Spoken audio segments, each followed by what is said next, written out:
I think the debate over violence in video games for the past few decades has kind of focused on the wrong issues. For a long time, when the media gets upset about violence in video games, or when researchers do studies on violence in video games, what they really pay attention to is the content of the game. They really pay attention to what the game shows you, what the game allows you to do, and what you see in the game. But I'm trying to argue that the content of the game isn't what makes it good, bad, right, or wrong. It's rather, what is it that motivates you, the player, to want to engage with that content? Christopher Bartel, thank you for joining me on the podcast. Yeah, thanks so much for having me. Yeah, so I don't know if you know this, but there's a guy by the same name that runs a UFO podcast. So at the end, when I was done prepping some topics and questions for this episode, and I had gone through your book and some other podcasts you've done online, I came across the UFO podcast and I thought, holy shit, did I miss an entire aspect of this guy's existence? And then I had a quick freak out. I'm like, oh my God, I gotta, I ask him about UFOs now. And then I realized it's not the same Chris Bartel. So you must have been so disappointed to find out I'm not the UFO guy. I'm sorry. Does he have the same middle initial? I don't think so. He only had Chris Bartel listed, so because there's may another have had the same middle initial. There's another academic named Christopher J. Bartel, and he does. I think he's a chemist, and I often get people asking me chemistry questions by email. I'm like, no, you've got the wrong. I can't help you with your chemistry questions. I'm sorry. Yeah. Well, all three Chris Bartels can do a combined chemistry, video games, and UFO podcast and just see where those worlds intersect. That would be wild. Yeah. Yes. The minds melding together. So exactly. So I have your book right here, Video Games, Violence, and the Ethics of Fantasy. And you've obviously covered video games and violence so extensively. And I wanted to start by asking you, what do you recall as your first meaningful encounter with virtual violence in a video game? Oh, wow. I've been playing video games since the early 80s when my parents bought us an Atari 2600. And I remember the first time I really thought about what was happening in a game was when I was playing Missile Command. Missile Command, I don't know if you know it or remember it. It's this great old Atari game where you have, at the bottom of the screen, there are a bunch of little cities, and there are 3 rocket launchers. And there are, at the top of the screen, there are nuclear missiles falling, and your job is to send up little rockets to knock the nuclear missiles out before they hit your cities. It's such a grim game when you think about what's happening. And the game there is no winning. There just comes a point where there are too many missiles raining down and you've run out of ammunition and you just watch them obliterate your cities and that's it. It's like winning is lasting longer than anybody else. Yeah. Yeah, that was the first time that I really thought about, I feel guilty that I couldn't stop all of these, missiles and I ruined all my cities. Oh, well. It's funny because I remember playing a bunch of video games as a kid, and the violence in those video games, looking back on it, you're killing people and you're hurting people, but the blood and the gore didn't really catch up to that until more recently. Yeah. So it's just, I wasn't against roaming the streets and just picking off random characters with bows and arrows, but it didn't look as bad as it does today. And so it's just thinking about the journey of how I became, I guess my own journey with virtual violence and how the aesthetics of it kind of change over time and it becomes more and more realistic. It's interesting to look back on how you were experiencing it as a kid. Yeah, there's one researcher I know who I think he's a psychologist, who does stuff on how people perceive violence in media, whether it's video games or TV or whatever. And in his study, I think his name is I'm going to screw up his name, Gabini? I should look that up. In his study, he finds that the look of something is part of what triggers people's response to think that, like, if you see something and you judge whether or not that was violence, part of it might be the look or the gore of it. But a larger part of it has to do with whether you think that the violence is justified. So if you feel like the violence was a justified act, then actually we don't judge that as violence. We just judge that as like, oh, that was self-defense. That was perfectly reasonable. Cause like in the game I was just describing, Missile Command, it's this black and white, completely pixelated. You can't see anything. It's, an abstract representation of missiles falling and hitting cities.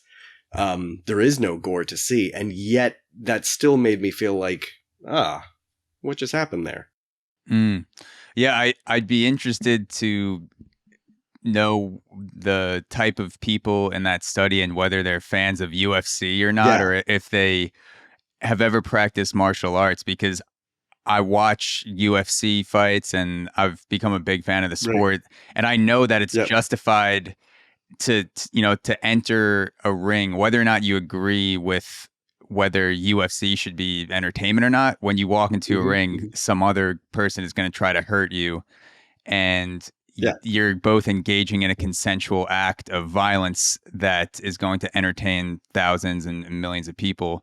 And that is justified. And it's still like, there's no world in which I wouldn't think that was violence. It's so justifiable. And it's also so incredibly violent. So I'd be curious to see like what types of people would say that justified violence isn't necessarily violence, or doesn't seem like violence.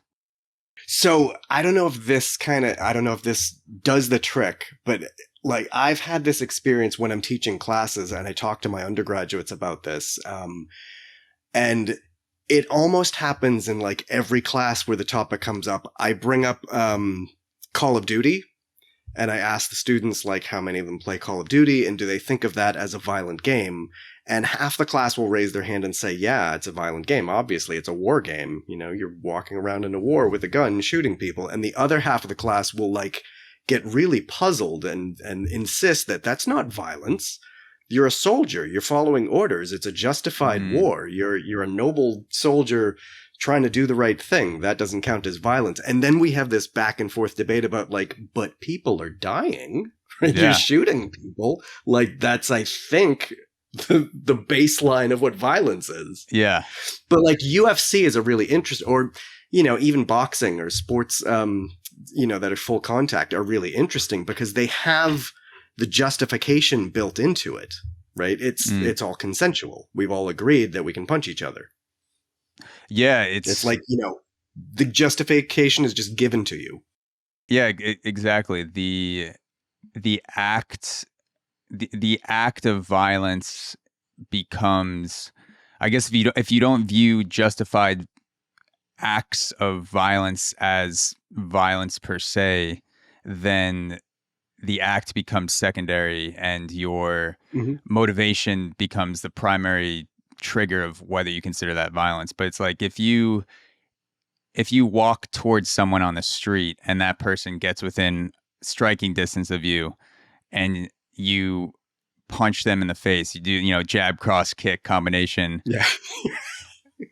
That is definitely violence. And then the same thing could happen in the ring. Someone is within the same distance of you, and that other person is going to try to do the same thing to you. And literally the same thing can happen in both situations. And someone could consider one violence and the other one not violence. So it's an interesting thought pattern. The need for consent is a really subtle and important one. Like, even imagine, here's a weird scenario, but imagine that you and I happen to be having a conversation in a ring, and our conversation got heated and we started to argue and you threw a punch. Like, even though we're in a ring, that doesn't matter because we didn't like actually willfully give consent that now we can fight it out. Yeah. Yeah. It's like this interesting. Oh, go ahead. It's this interesting, weird thing about how when we, just at the level of when we judge whether something is violent, it's like we conceptually have a hard time distinguishing between the idea of violence and the idea of right and wrong. It's like I'm not really deciding whether or not it is violent. I'm deciding in advance whether I think that that was right or wrong. Mm. It's like separating those concepts out is a tricky one. Yeah. Also the concept of fighting mid podcast would be a hell of a podcast idea. That would take off. There's you may be familiar. There's an entire genre of porn now where a podcast takes place before the porn, and then you can go see the porn on OnlyFans or something. So it's like there's a conversation. I had no idea. Yeah, there's a guy named Adam22 who started the podcast No Jumper, and he had a lot of music artists on, still does, a lot of underground rappers. That would be a big break for rappers trying to get in the spotlight, to go from local to a big name. They would go on the No Jumper podcast. And he started a podcast where him and his partner interview a porn star, and then you can subscribe to the OnlyFans and then see them have sex. And so it made me think of something like if you had a podcast with someone you wanted to fight, you had a conversation first, and then you could subscribe to see the melee on OnlyFans or Patreon or something. That I feel like there's a room for that. There's a space for that in UFC or something, or some sort of. Or you know martial what? arts. You could have levels of subscribers. You could have like the base level of subscriber that doesn't get the fight, and then the premium subscriber that gets to see the fight. There you go. There you go. And you're just talking shit to each other the whole time. For 1 hour, you're not allowed to touch each other, but you can say whatever you want. And then as soon as the podcast is over, you just go fight each other in the ring. Yes, exactly. Yeah. So the book opens up with the World of Warcraft funeral raid. Yes. And could you explain to people the funeral raid who aren't familiar with that in World of Warcraft? And was that a morally wrong act? Yeah, that's okay. So this is ages ago now. It was 2006. World of Warcraft, it's an open world RPG game where you play as, fantasy setting. You get to be an elf or a, human or ogre or whatever you want to be. And, you travel the countryside, killing dragons and stuff. One of the things that you can do in World of Warcraft is you can form guilds. You can join other players to form a party that fights together. And you can actually attack other real life players. At least on certain servers, some of the servers are player versus player, and you can attack other players and others are not. So in 2006, there was a guild called the Horde, where one of their members in real life actually died. And the surviving members of the guild decided that they would have a memorial service in the game, because that's where they met each other, that's where they hung out. So they would get together in the game and have a memorial service to their friend who died. And they held the memorial service in an area of the world where you could attack other players. So they put out a statement saying, we're having a memorial service. We're not going to have our armor or our weapons with us. Please respect our service. And of course that didn't work out well. Right? Of course, a rival guild, the rival guild is called Serenity Now. They invaded the service, executed all of the people at the service and stole all their loot. Since then, there's been a lot of debate among gamers of whether that was right or wrong, because the interesting thing about it is that if you're following the rules of the game, nobody broke any of the rules. It's part of the rules of the game that you can attack other players, and if other players are going to put down their weapons and armor, I mean, they're just making it easier.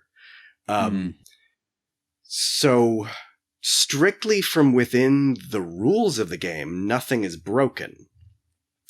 But that doesn't seem to be the end of the story. It seems like, well, you can follow the rules and still do a bad thing. I find it really interesting that think of the concept of sportsmanship. Sportsmanship is something that we expect of other players, but it's not actually written into the rules of most other games. I can only think of one where it's actually written into the rules. It's in Ultimate Frisbee. If you go through the the official rules of Ultimate Frisbee, there is this one part where it says that all players have to live up to the spirit of the game. It's funny that it's Ultimate Frisbee. Like it is, Frisbee was the sport that was getting so out of hand that they just like so many atrocious acts going on in Ultimate Frisbee that they finally said, this is crossing the line. We need to put in a sportsmanship clause. Exactly. Too many wild elbows or something. Yeah. I don't know. So sportsmanship isn't actually written into the rules of anything, and it's not written into the code of any video game either. If I play World of Warcraft with my brother, and my brother likes to bully me, and in the game he specifically likes to target me and, you know, kick the hell out of my character all the time, he's not breaking any rule of the game. What he is doing is he's real life bullying me. He's, you know, he's still being a jerk to me. I should, full disclosure, my brother does not play World of Warcraft. He's not a jerk. He's okay. Okay. Got it. Yeah, there you go. But in that case, you know, the idea that they did something wrong, that Serenity Now did something wrong when they invaded the funeral, the memorial service, it seems to be more of a visceral feeling that was an unjustified act. That you didn't break the rules, and what you did was no more or less gory than anything else that we see in the game. But there's something kind of sleazy about attacking an unarmed player, even though you know you can get away with it, right? There seems to be something sleazy about that. And like, imagine if that happened in real life. Imagine if there's an ongoing, you know, real life conflict where one side, you know, announces we're going to hold a memorial service to bury our dead, and the other side attacks the memorial service. Like, I'm not sure, but I think that would be a war crime. Yeah, and my brain actually went to sports too, because I played baseball for over 15 years, and cool. I was trying to imagine something like the equivalent of that happening in a baseball game. So if we were playing a team and one of the team members on the opposing team passed away, you know, the week before the game, and in the actual game itself, they wanted to have some sort of vigil type moment, an announcement, moment of silence or something. That's pretty much an accepted thing that you can do mid game. You can stop the game and then recognize the loss of someone, and almost everyone will be on board with that. Now, I don't know if that's a fair comparison, because in World of Warcraft, it sounds like people are playing at the same time as the service is going on, and they're in the area. So it kind of be like if there was a vigil in the middle of someone that just hit a triple or something. Like, would you stop the game and say, you know what, we'll let this person score, you know, maybe they'll have an inside the park home run instead of a triple because we just stopped playing for 30 seconds and recognize this person. I don't know which one is the more fair comparison, but in terms of stopping the game completely, so like essentially you're outside the code of baseball, whatever that is, you're not mid game, then that's perfectly acceptable to me. I don't know what the comparison would be. If it would be like you step up to the plate and you hit a triple, and just at that moment the catcher has a heart attack, but you insist on running to home now because the catcher can't stop you. Yeah. That would seem, I don't know, that would seem weird. Yeah. And in that moment, I don't know if that's the comparison, but yeah, so in that moment, I would say if I just hit a triple and the catcher went down, in my head, I wouldn't know that it's a heart attack in that moment. I would probably find out after. I might think that he pulled a hamstring or something, and when you pull a hammy, you kind of go down like a gunshot. It's like people yell out sniper, and you just like drop to the ground when you blow out a hamstring. So I don't know, maybe something like that. But is it considered fair play if somebody drops from a hamstring? Yes. So the play continues, and then once there's a stoppage of play, then the trainer goes on the field. you get carried off if you need to, and then you go to the tent or locker room, wherever you can get treatment. But it's considered fair game that there's even been moments in baseball where there's a fly ball and then the center fielder and the right fielder will both go for it, and there's an intense like head-on-head collision. Yeah. And it's obvious that one or both of those guys have just gone unconscious. The play still continues, and the left fielder would have to run over, grab the ball, and then once the stoppage happens, then those players are, taken to the locker room. Yeah, cool. Okay. Neat. Yeah. Yeah, I haven't played World of Warcraft, so I can't put myself in the emotional state of mind of what I would do if that were happening. So it's tough to say. I can compare it to something like baseball, because I can know emotionally like what's at stake during a play and what would happen if you stopped a play, but it's a tough thing to say. Yeah. I think the thing that's interesting about that case is that people effectively, the horde effectively tried to call a timeout, but but it wasn't accepted. How would that happen in baseball? If one team calls a timeout and the other one, insists, no, you can't?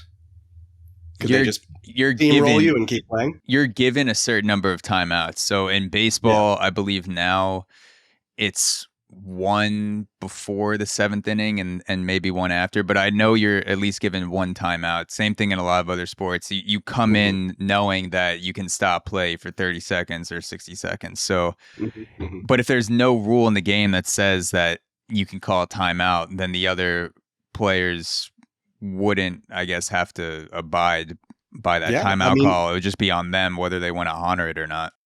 I guess the difference with World of Warcraft is that there is no referee to enforce any of this stuff. Right. And that's going back to Ultimate Frisbee. Ultimate Frisbee is interesting because they don't have referees either. It's the players are supposed to take charge refereeing their own match while they're playing, which I think is the reason why sportsmanship is built into the rules. Okay. Yeah. The other side of my brain kicks in, the more competitive side, where if someone stopped play and it wasn't embedded in the rules, I wouldn't honor it, because I wouldn't want that to become the norm, that if someone asks for a play stoppage, whatever it is, even if it's it's a really sensitive thing like someone passing away, the other side of me says, all right, if this is allowed to happen and the other team can call stoppage right when I hit a triple, like at a pivotal point in the game, will this incentivize players to call for a stoppage for bogus reasons in the future if it's helping them win the game? Yes, exactly. Right. So is it my duty to raid this funeral to keep the honor of the game alive? Yeah, exactly.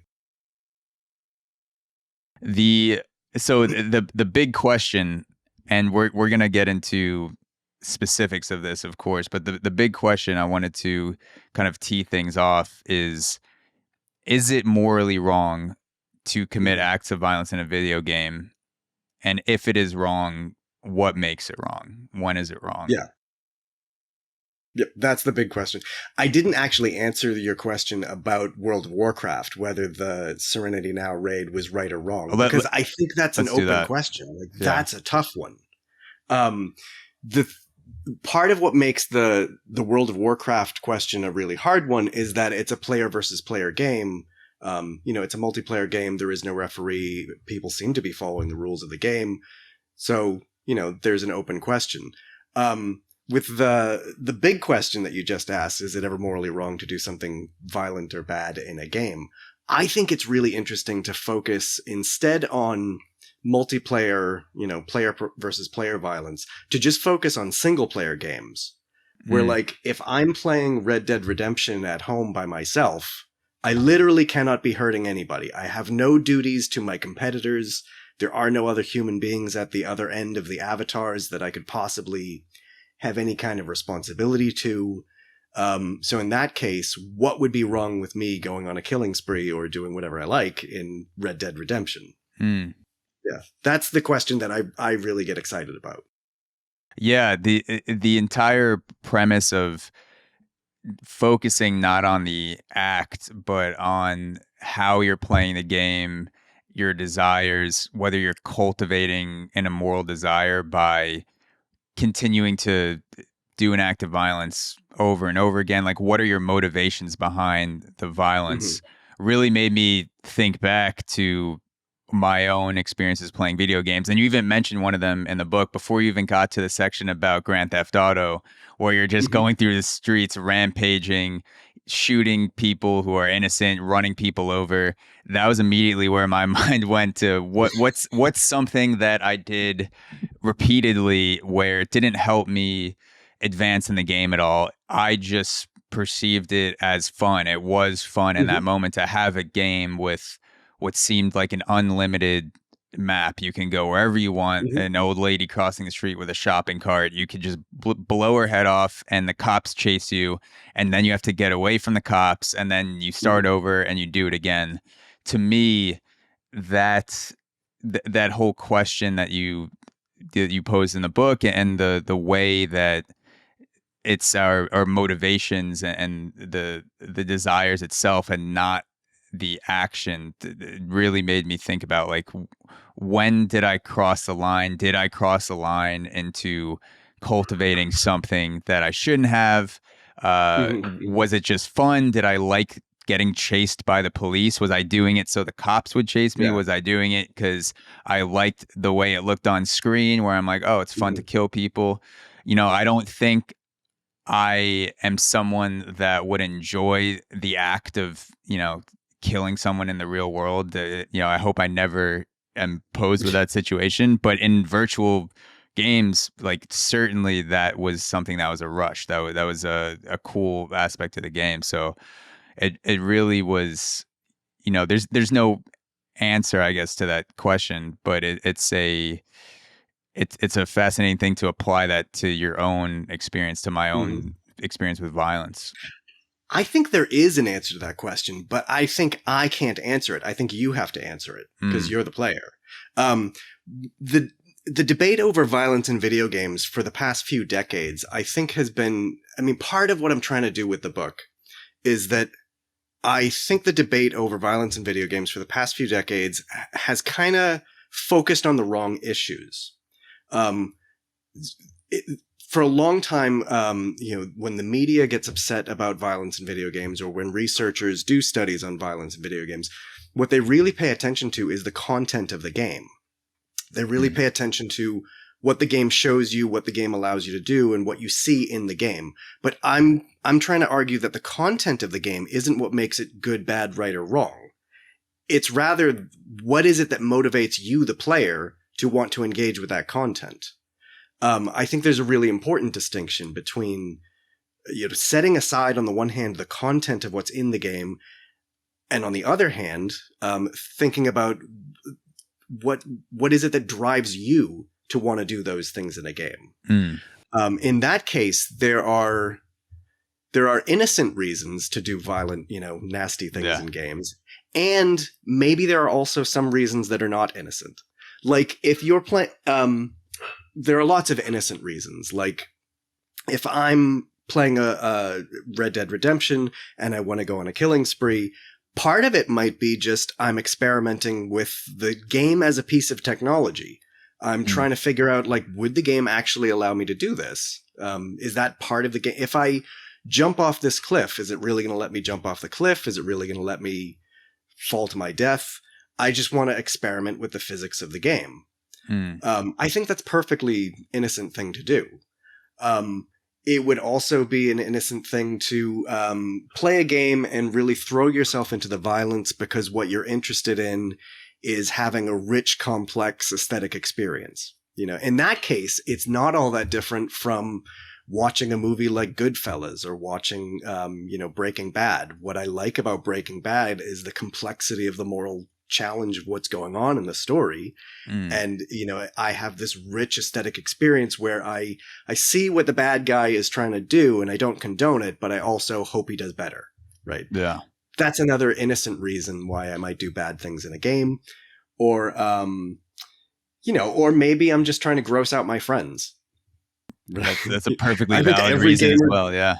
Yeah, I think every gamer tries to do that at some point. You're trying to gross out your friends, and that's probably an immature reason, but I don't think it's morally suspicious. On the other hand, I do think that there are probably some motivations that are morally suspicious, that are just weird. Like, maybe that's a bad idea that you want to throw yourself that deeply into something that dark. I think that in some cases, where I'm motivated to do something bad in the game because I really desire that action, that doing something bad in the game kind of reinforces your desire for it. And the harm that you're doing isn't a harm to the world. It's not a harm to other people. It's not a harm that you can even be punished for. It's really just a harm to like your own moral character. Like, I'm making myself into a person that desires things that I probably shouldn't desire. So that's the broad version of it. Like, an example I can give you is when Red Dead Redemption came out. That game is old now. I think it was 2010. I think I might have my dates wrong, but I'm thinking of the first Red Dead Redemption. So me and another professor in my department are both gamers. We play a bunch of games. And one day he told me that in Red Dead Redemption, one of the things that you can do is you could hog tie villagers and leave them on train tracks to just watch trains run them over. And of course, when he told me that, I ran home and had to try it. Right. Because, what I wanted to see is, does the game really do that? Would it really allow me to do that? You could perform your own trolley experiment in that game if you get enough people. Yes. If I could find a split in the tracks. Yeah. Yeah. But I think the interesting thing about that case is so there are innocent reasons to do bad things. There are innocent reasons to tie villagers to train tracks and watch trains run them over in Red Dead Redemption at least once. But if I did that, if I came onto your podcast and I said, hey, Zach, I had a great weekend. I spent the whole weekend playing Red Dead Redemption, and all I did was left as many villagers as I possibly could on the train tracks. Yeah. I think at that point, you'd probably think, well, that's weird. There's something up there. You got up to go to the bathroom twice in 48 hours. And every moment you weren't peeing or shitting, you were tying villagers to the train tracks. That was my weekend. They even make adult diapers for that, right? There you go. Adult diapers. You get the Grubhub right to your door. You leave the door unlocked, have the guy come in. Yeah, that's it's an interesting scenario to think about, like, in that situation, tying someone to the train tracks, when does it cross the line to making your own life worse, like cultivating a type of action that is going to create a worse off moral life for you? Yeah. Yep. Let me give you a different weird thought experiment, because you tell me what you think about this. When I talk about this topic, I find it really interesting how different people respond to the topic based on where they come from. When I give lectures about this to like psychologists, they all look at me like, yeah, we already knew this. This is no big deal. On the other hand, when I talk to gamers about this topic, they get so hurt, they get so angry that I'm suggesting that maybe sometimes what you do in a game is not the coolest thing, right? And the common response is that it can't be wrong because it's fictional, right? There can't be anything wrong with what I'm doing because all I'm doing is changing pixels on a screen. So imagine this case instead. Imagine that you make a new friend, and your new friend invites you to hang out at his house. And your friend tells you, I'm a painter, by the way. I want you to check out my paintings.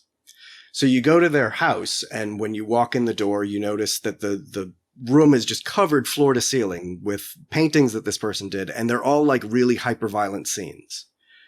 And, you know, I don't think I would probably blink. I would probably flinch, but I don't think I would be that upset about it because it's just blobs of paint on canvas. And maybe he's really into horror movies and that's what he, you know, that's the aesthetic that he's going for with his paintings. I would think, okay, that's interesting. On the other hand, if I walked into the room and the paintings were all like hyper-violent rape scenes, I would leave. I would think, no, there's something wrong there. Like, this guy is not the person I thought he was. That's kind of strange. If I walked into the house and the paintings were all, like, really racist, I would think, well, obviously you really believe this, right? I wouldn't think this is just fiction just because it's blobs of paint on a canvas. That somehow because it's imaginary, morality doesn't matter anymore. Like, this is a moral free zone. I would think, no, you really probably believe that. You probably identify with those values, and that freaks me out. Last case, I walk into the guy's house, and it's covered floor to ceilings with paintings of pedophilia. I would call the cops. At that point, I would think, no, this person has undoubtedly crossed a line, and at that point I would call the cops. But within those four scenarios, I don't know where the line is. If they're just hyper-violent, you know, horror movie scenes, I wouldn't think you've crossed a line. When we get to, you know, the most extreme, the pedophilia paintings, I'm absolutely sure that you've crossed a line. With the other two cases, if it's sexism or racism, I mean, I feel that crosses a line. Yeah. I think so, but I can imagine somebody arguing that, well, no, maybe he's just playing with an idea. That sounds kind of shallow and cheap to me, but like I could imagine somebody trying to make the argument. Yeah, so I just want to make sure I have it right. So the choices are the hyper-violent rape scene, the racist paintings. Are those are also hyper-violent? Like everything's hyper-violent, or it's just like sure. Like slave. Yeah, let's add violence to all of them. Okay. Right. And then the last one is the pedophilia. Yeah, like violent scenes of pedophilia. So violence appears in all four cases. But the difference is what kind of violence it is. So right off the bat, I would say the latter three would certainly be a cause for concern of, you know, something. It would make me want to leave. The hyper-violent rape scene and pedophilia would make me concerned for the physical well-being of people, so that would have an impact probably more viscerally. The racism would be more like, that's fucked up. Yeah, this and is your I also politics. Don't think you're going to kill someone. Yeah. So maybe I would be willing to stick around a little bit longer for just the racist paintings. I don't know. My mind. Maybe you'd want to talk them down. Like maybe you'd want to debate with them about like. But with the other ones, you wouldn't even want to talk them down.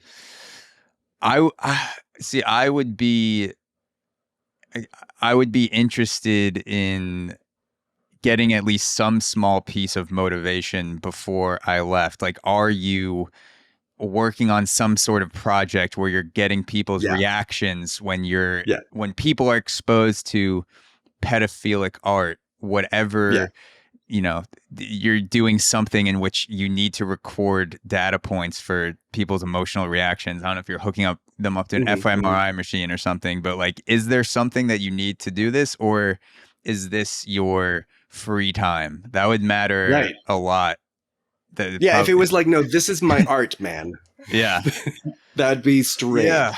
But now would it be different if it happened to be a video game instead of paintings? If I walk in a guy's house and he's playing a really hyper-violent game, like, I know that there's a strong part of gaming culture that we've just like almost become indoctrinated with this belief that nothing you do violently in a game matters. So if I walk into a guy's house and he's playing a hyper-violent game, I just set that aside as like, yep, he's playing a game. No big deal. But if I walk in the house and he's playing a hyper-violent rape game or a hyper-violent racist game or a hyper-violent pedophilia game, they cross a line, I think. Something is different about those cases than the first one. And I wouldn't think well, this is just pixels on a screen and, it's a fair game. I would think, no, those are not pixels on a screen. Those are somehow a representation of a belief or a desire or a value that this person has. So let's take one of the examples. Let's take the hyper-violent rape scene, and you make that a video game versus the apartment covered in hyper-violent paintings of rape. I would say that the apartment covered in the paintings of rape, I was just thinking, like, there's no way this podcast is going on YouTube, but that's fine, just because of like the I've had that happen before, where mid podcast I realized like this is going to get taken down, but that's fine. This conversation is too interesting. The hyper violent scenes of rape plastered all over someone's apartment, that is much more of a visual cue of time spent. So right off the bat, I would know that this person has spent hundreds of hours creating rape scenes and contemplating rape scenes and thinking about, how does the light hit a woman's face when she's being forced to. Yeah. And if I walked in on him raping someone in a video game, that doesn't necessarily correlate to he's spent thousands of hours doing it. But if you have 100 paintings in your apartment, I know that minimum, let's say it took you an hour, that's hundreds of hours minimum that you've spent deep in the flow state of depicting rape. So that is more concerning to me. Now, he may turn around in the video game and say to me, by the way, like, I've played 2,000 hours of just this scene alone in the past year. Then I might be like, all right, like, I'll show myself out. But if it's just but if it's just think like about if it's just the scene, it's hard to tell just based off of the game in that moment, I would say. I think you've kind of identified something that's really important to this, the whole idea of the time spent, because time spent seems to correlate to, like, what does that correlate to? It correlates to something like level of commitment, whatever that is. The mass shooter Anders Breivik, he's the guy in Norway who massacred 78 people in Norway years ago. He's still in prison. He has said during he testified during his trial, and he claimed that he played Call of Duty Modern Warfare 2 as a way of psyching himself up to get ready for that attack. And specifically in that game, the opening sequence of the game, there's a scene where you're playing as an undercover agent and you have to infiltrate a terrorist group, and the terrorist group goes to an airport and shoots up all the civilians in the airport. And the player has to go along with it because you can't break your cover because you're, an undercover agent. And then that scene sets up the whole game, and then it goes on from there. Anders Breivik claims that he played that scene over and over again. Like, he kept restarting the game over and over again just to play through that scene, just so he could psych himself up and get prepared for his attack. I think that when the average player plays through that scene and they feel some guilt about what they're doing, but they're in it because they're here for a rich aesthetic experience, that they're not doing anything morally wrong. On the other hand, Anders Breivik is motivated by something totally different. And even though you're doing the same thing in the game, what he's doing is a bad thing. Yeah. He's feeding a motivation, or he's feeding a desire that ought not to be fed. Yeah, the time seems like it's definitely a factor, because in the book you lay out virtue ethics, and part of virtue ethics is the practice of being a good person. So you can't practice without time. So you can also practice to be a bad person too. You're practicing to cultivate the sort of desire where you may not be totally against finding yourself in a situation where you're performing acts of terror, and you do that over and over again, and then you may find yourself more willing to enact that scenario in real life, and you couldn't get there without the time. You might be able to commit the act without the preparation in the video game, but the way that you perceive that act is definitely changing throughout the time that you spend doing it. So maybe you're committing that act earlier than you would have, or maybe you're in a sick way, you're better at it because you've done it in the game many times before. Yeah. I mean, that's, I think, one of the interesting things about virtue ethics is that it cuts both ways. It focuses on not just the rightness or wrongness of an action, but what is it that the person gets from performing this action? To become a good person, you don't just rationally make a decision that right now I'm going to do this thing, but instead, to become a good person, you have to shape your own moral character by practicing and doing repeatedly good things. Like, think of the concept of what is an honest person. An honest person isn't somebody who told the truth once, right? Or it's not even that they tell the truth statistically more often than they lie. An honest person is a person who has a certain character trait. It's a character trait of trustworthiness, that I can trust that you're usually going to do the right thing, or I expect you to do the right thing because that's just part of what you are. And to develop that character trait, you actually have to practice it. Yeah. It's the same thing with courage, right? A courageous person isn't somebody who did a brave thing once, but somebody who's practiced at it. And like, that's a standing part of their personality that you can expect that's how they're going to behave.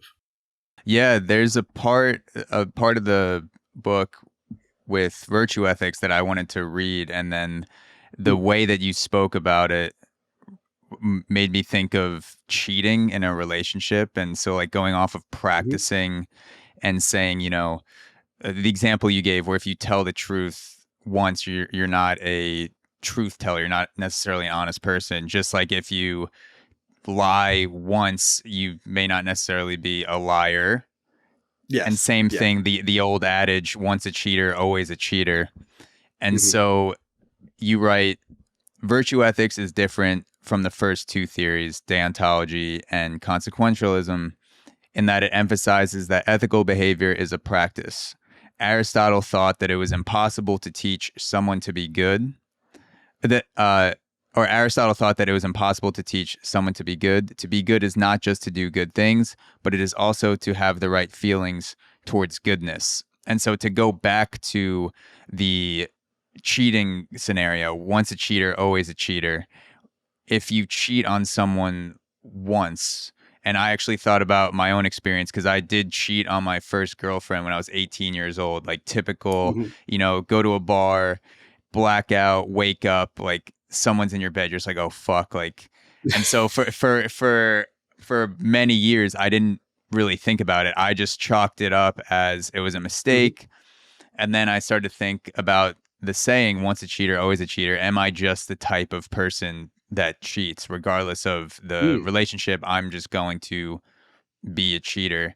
And then I started to think about, what did it start with? And it started with a fantasy. You walk into a bar, maybe you've thought about hooking up with other girls, you haven't spoken to your girlfriend about it, then you start like running scenarios in your head at the bar, you start getting more drunk, and then the fantasy turns into more cogent thoughts, and then the thoughts turn into actions, and then like this whole thing, inhibitions drop away. Exactly. And the whole thing was sparked by that initial fantasy that you kept having, or that I didn't stop. Like I wasn't stopping it in my head. And I didn't have the vocabulary at the time to say, what is this way of thinking, that I can actually have control over how far I follow fantasies. If it pops into my head, that's fine. But am I continually fanning the fire of this fantasy of being with someone outside of a relationship? And when I was reading about virtue ethics, like I was like, oh my God, that's it. Like that's the feeling that I was having, that just because I did something once doesn't mean I'm like this way forever. Just because I don't do it once doesn't mean I'm not that. It's how am I watching over my thoughts and choosing which ones to follow, which ones are just, it happens. I'm like, oh, that's probably not a good thing, so I'm not going to think about that too much.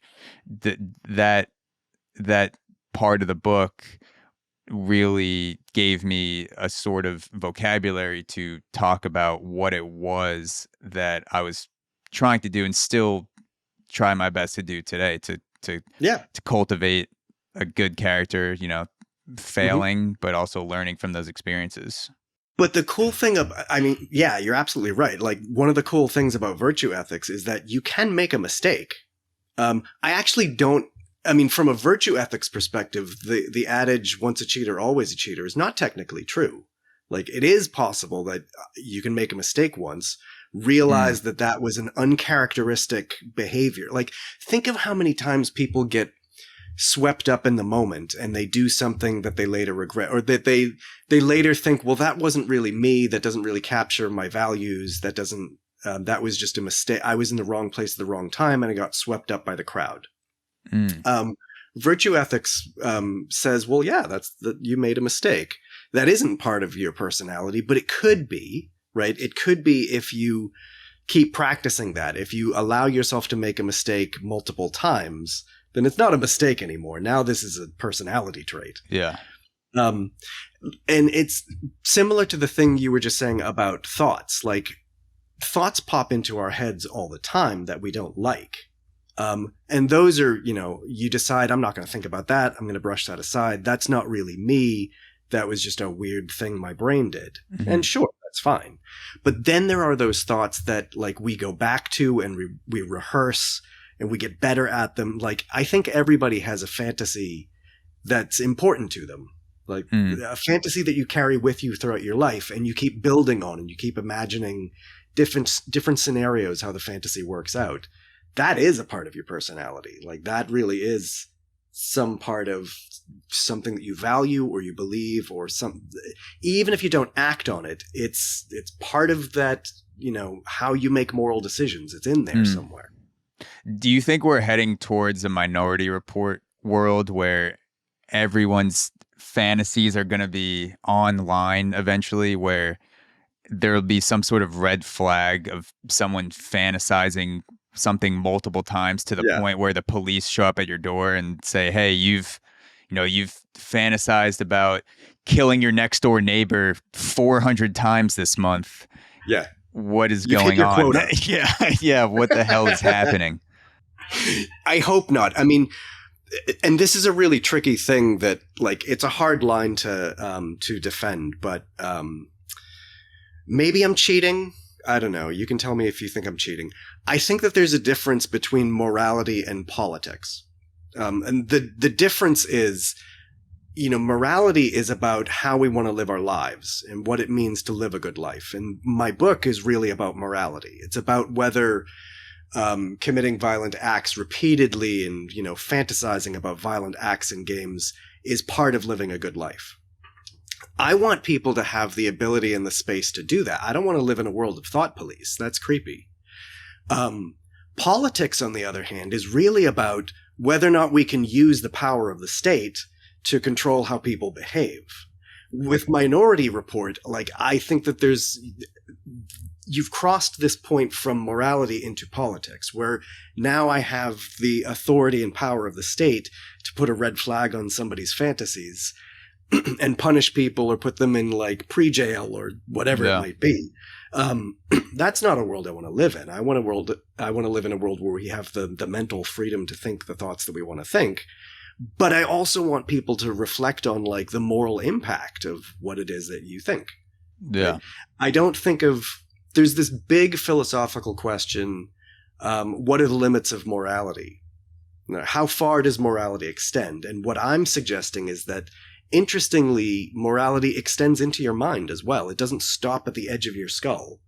It's not that what happens in your mind is totally a moral free zone, but that is part of your moral personality. It's part of your character. That is something that you can morally think about. And we do this all the time. Like, when I say, he's a really good guy, he's very courageous, I'm judging this person not based on what they've done, but on their moral traits, on their personality traits. Yeah, it seems like we could be heading towards some sort of thought police state in the future. I don't think it will be actually reading people's thoughts, but I could see a world in which we take all the data points from people's purchases and website browsing, social media posts, and try to extrapolate their future actions, because we already do that with marketing for sales and stuff like that. I'm going to show this person an ad because they are the type of person that fits this profile of sneakers, so there's a higher chance that they're going to purchase these sneakers. I think there's no way that the government doesn't try to, if they're not already, saying, okay, this person fits the profile of someone who's a high risk of robbery in the next 3 to 6 months. They meet the type of person that has committed robbery in the past. This is what their activity looks like. So therefore, we are going to maybe not punish this person or jail this person, but be on some sort of list of a high risk watch list of future crime, because they fit the bill. Yeah, what you're talking about wouldn't actually, I mean, the terrifying, this isn't the world I want to live in. I don't want to live in a world where the power of the state can be used to police my thoughts, right? But it would be easy to do. A friend of mine recently let me borrow his Oculus VR headset. So I've started to experiment with this, and of course everything I do in VR is being tracked, right? Yeah. Everything I do is being tracked and analyzed so that the developers can know what kind of content to send me.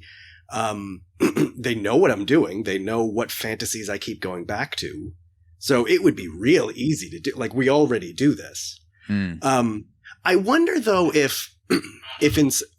don't want to live in a world of thought police. I don't want to use the power of the state to police people's thoughts. I wonder if does it cross a line at some point where I don't feel bad about it? I don't know. Like, if I find out that somebody is using VR to play with a September 11th simulator where they practice being a terrorist. Yeah. I don't know. Is it right to flag that person? I don't know. Yeah. I don't know if it's right to flag that person. That's a political question. But I know the answer to the moral question. The answer to the moral question is that is part of this person's personality. They really are making a choice here and developing a belief that they shouldn't develop. Yeah, it's a good question. At one point, if there is a point, does the threshold or where is the threshold of that person's personality development towards violence where it would warrant putting them on some sort of list, kind of combining the moral with the practical of, if this person, is engaging in the same sort of activity that other people have done before a terrorist attack. Let's say, there's a lot of data on terrorists using VR before the actual attack, and this person also fits that. At what point is the threshold to where we can then go in and intervene in the real world, if there is a point?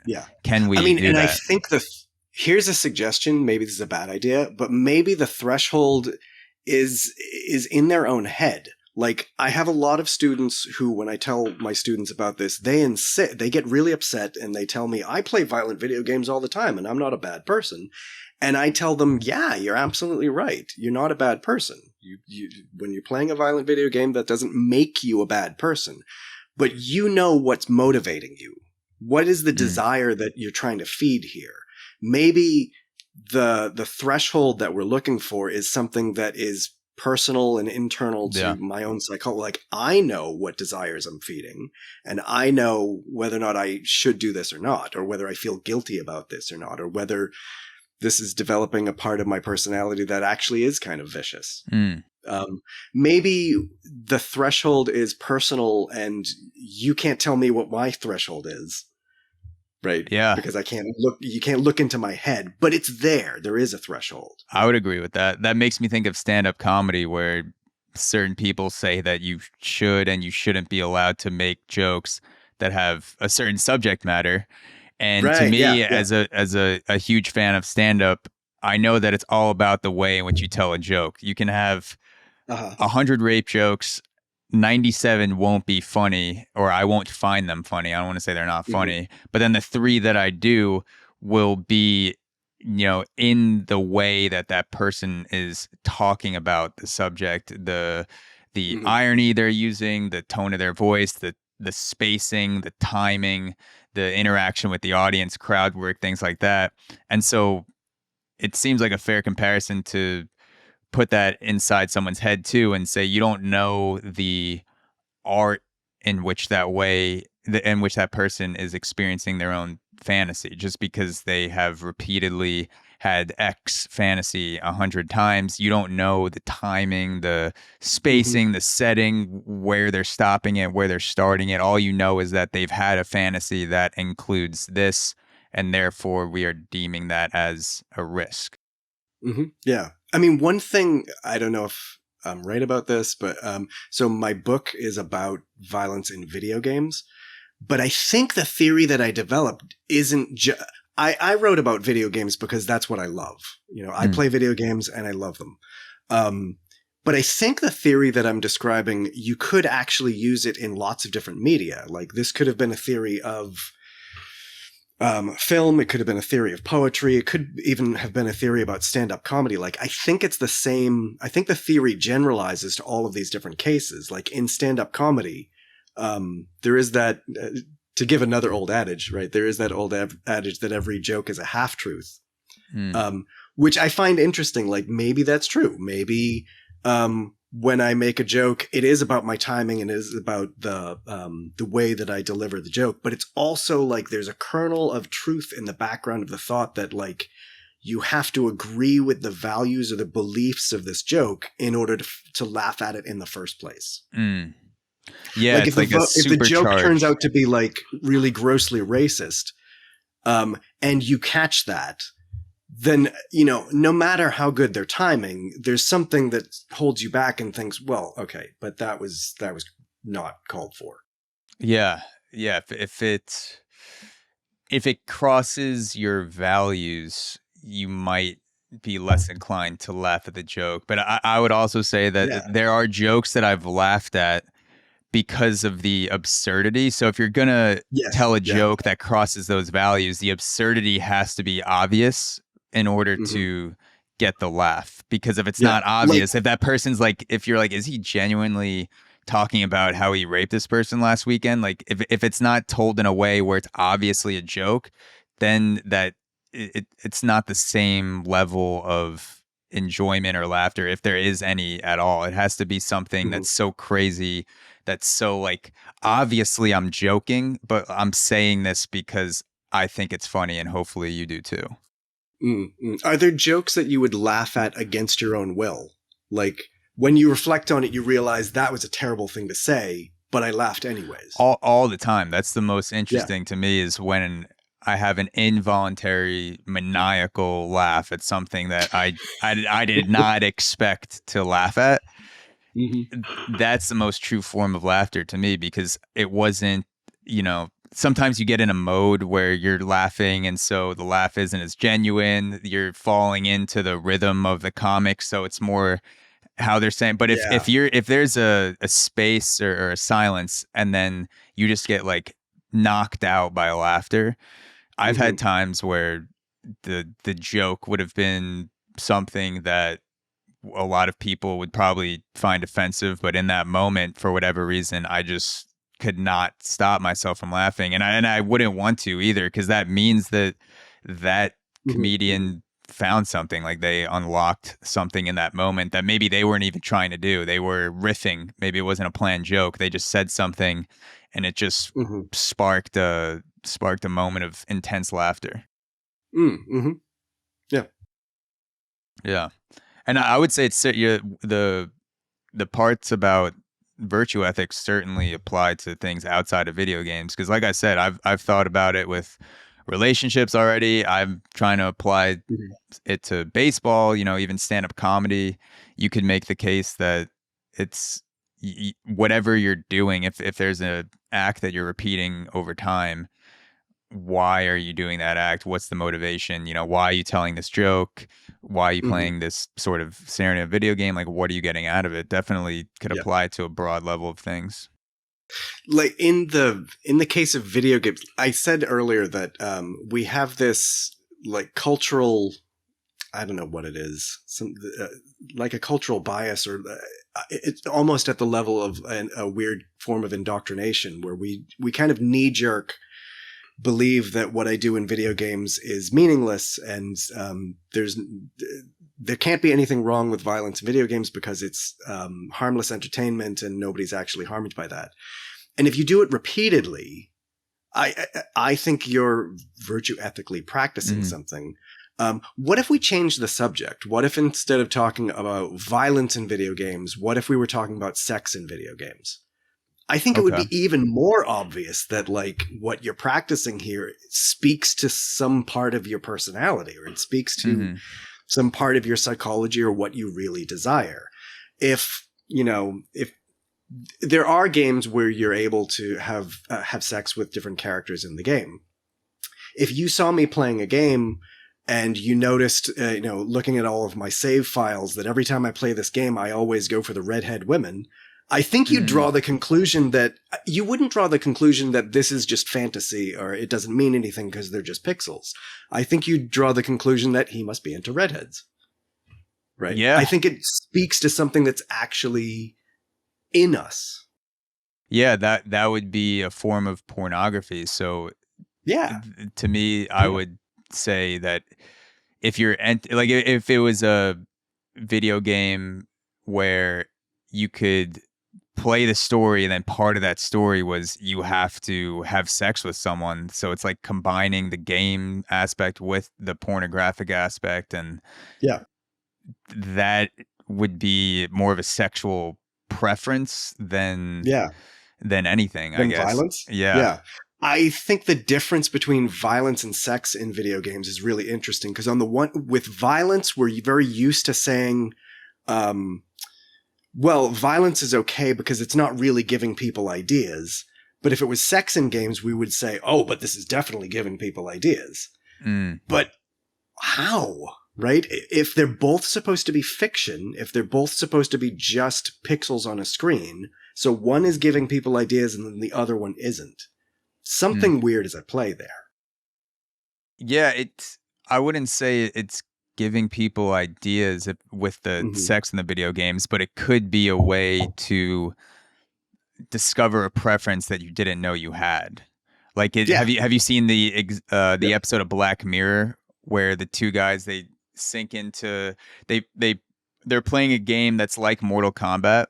Yep. And it's virtual reality, so they put like their version of the Oculus, some contact lenses on, their eyes wide over, and then they fall into the game, and you could do whatever you want on that specific map, including what they find out is sex. And so it's two guys that are best friends, and one of the guys is a man and the other guy is playing as a female, and the guys have sex with each other in the game, and they continue to go back to it. They don't talk about it for a while, and they're like, oh, that was weird, like whatever, let's never do it again. And then when their wives and kids go to bed, they log on, they go into the game, and it's their voices, their energy and stuff in the game talking to each other. Like, they know it's like a guy who's on the other end of this avatar, but they keep going back to it, and it's obvious by the end of the episode that this is it's a sexual preference that they didn't know they had. They are banging. One guy is playing as a girl, getting penetrated by his friend who is a guy. So the guy, for some reason, whatever it is, he enjoys the emotional attachment of his friend to the female character, and then the other guy enjoys being fucked by his friend with the emotions of him plugged into that character. That's virtue ethics. Yeah. Right? It's about developing a desire and developing a part of your personality through your behaviors. Yeah. And so the game didn't make them do that. No. It's not that games make you a violent person or they make you a sexual person or they make you whatever, but that they give you the freedom to explore parts of your personality that really are there. Yeah. They explored a sexual preference that wouldn't be possible unless you're in virtual reality. You can't unplug and plug it. You can't say, I don't like my girlfriend's personality. I'm going to put in my best friend's chip for a while into her brain, and my best friend's personality will take over. And I'm still physically attracted to my girlfriend, but I want someone else's personality to be in there. You can only do that. Yeah. Exactly. You can only do that at the moment, in VR. And so, it's violence would be different to me if they were going in there and raping each other. Then I don't know, that's just like a whole different can of worms, because then is the rape consensual? Is it a role-playing thing? What you could go a million different directions with that. Yeah, exactly. Yeah, I'm sure the BDSM community has thought a lot about this. What does it mean and what you're doing in fantasies, right? Yeah. And virtual reality could be a great way to explore fantasies in a safe way, where you don't have to physically buy in 100% to any sort of pain or emotional distress or just anything that's happening. You could experience something in virtual reality, and then if that is pleasing to you, if that is a preference that you like, you can then move on to maybe exploring that in the real world.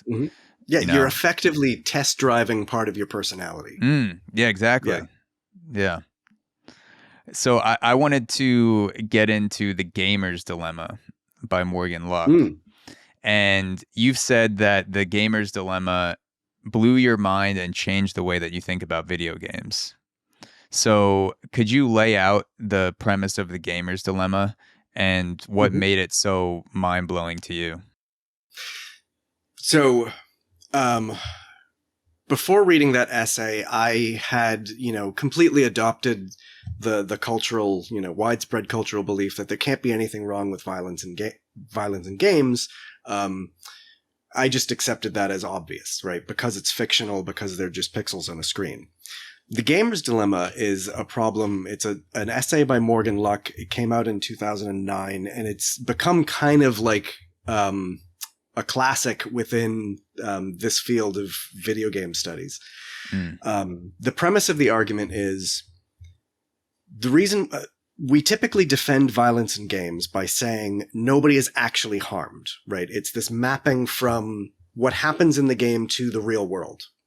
And I noticed that no matter what I do in the game, there are no real world consequences. In that case, there can't be anything technically wrong with it. But Morgan Luck points out that the logic of that argument generalizes to a lot of things. If I decide that there can't be anything wrong with violence in a game because there are no real world consequences, well, what if I played video games that featured pedophilia? What if it turns out that no matter what pedophilic act you do in a game, it doesn't have any real world consequences either? The dilemma is that players feel like there should be a difference between these things. That violence in games is acceptable, but pedophilia in games is not. But the problem here is that both of these arguments depend on exactly the same logical inference. If you're telling me that everything is fair play because nobody is actually harmed, well, I can defend not only violence in games, but I can defend racism in games and genocide in games and pedophilia in games too. What Morgan Luck's challenge is that to continue to believe that violence in games is permissible, but pedophilia in games is not, you need to come up with some kind of philosophical distinction between these things so that not having any real-world consequence doesn't matter. That completely changed the way that I thought about games, because that's when it kind of hit me that there has to be some explanation to that dilemma. Like, there has to be, I don't know what the explanation is, But there has to be some kind of, or at least not, I wrote a book about it later, but when I first read the essay, I had no idea what the explanation was, but that really like shook me that he's right. There is this dilemma where I think that one is permissible. I think the other is not. And I can't use that inference anymore. I can't just rely on the inference that because nobody is actually harmed. That inference isn't strong enough. So I need to come up with something else.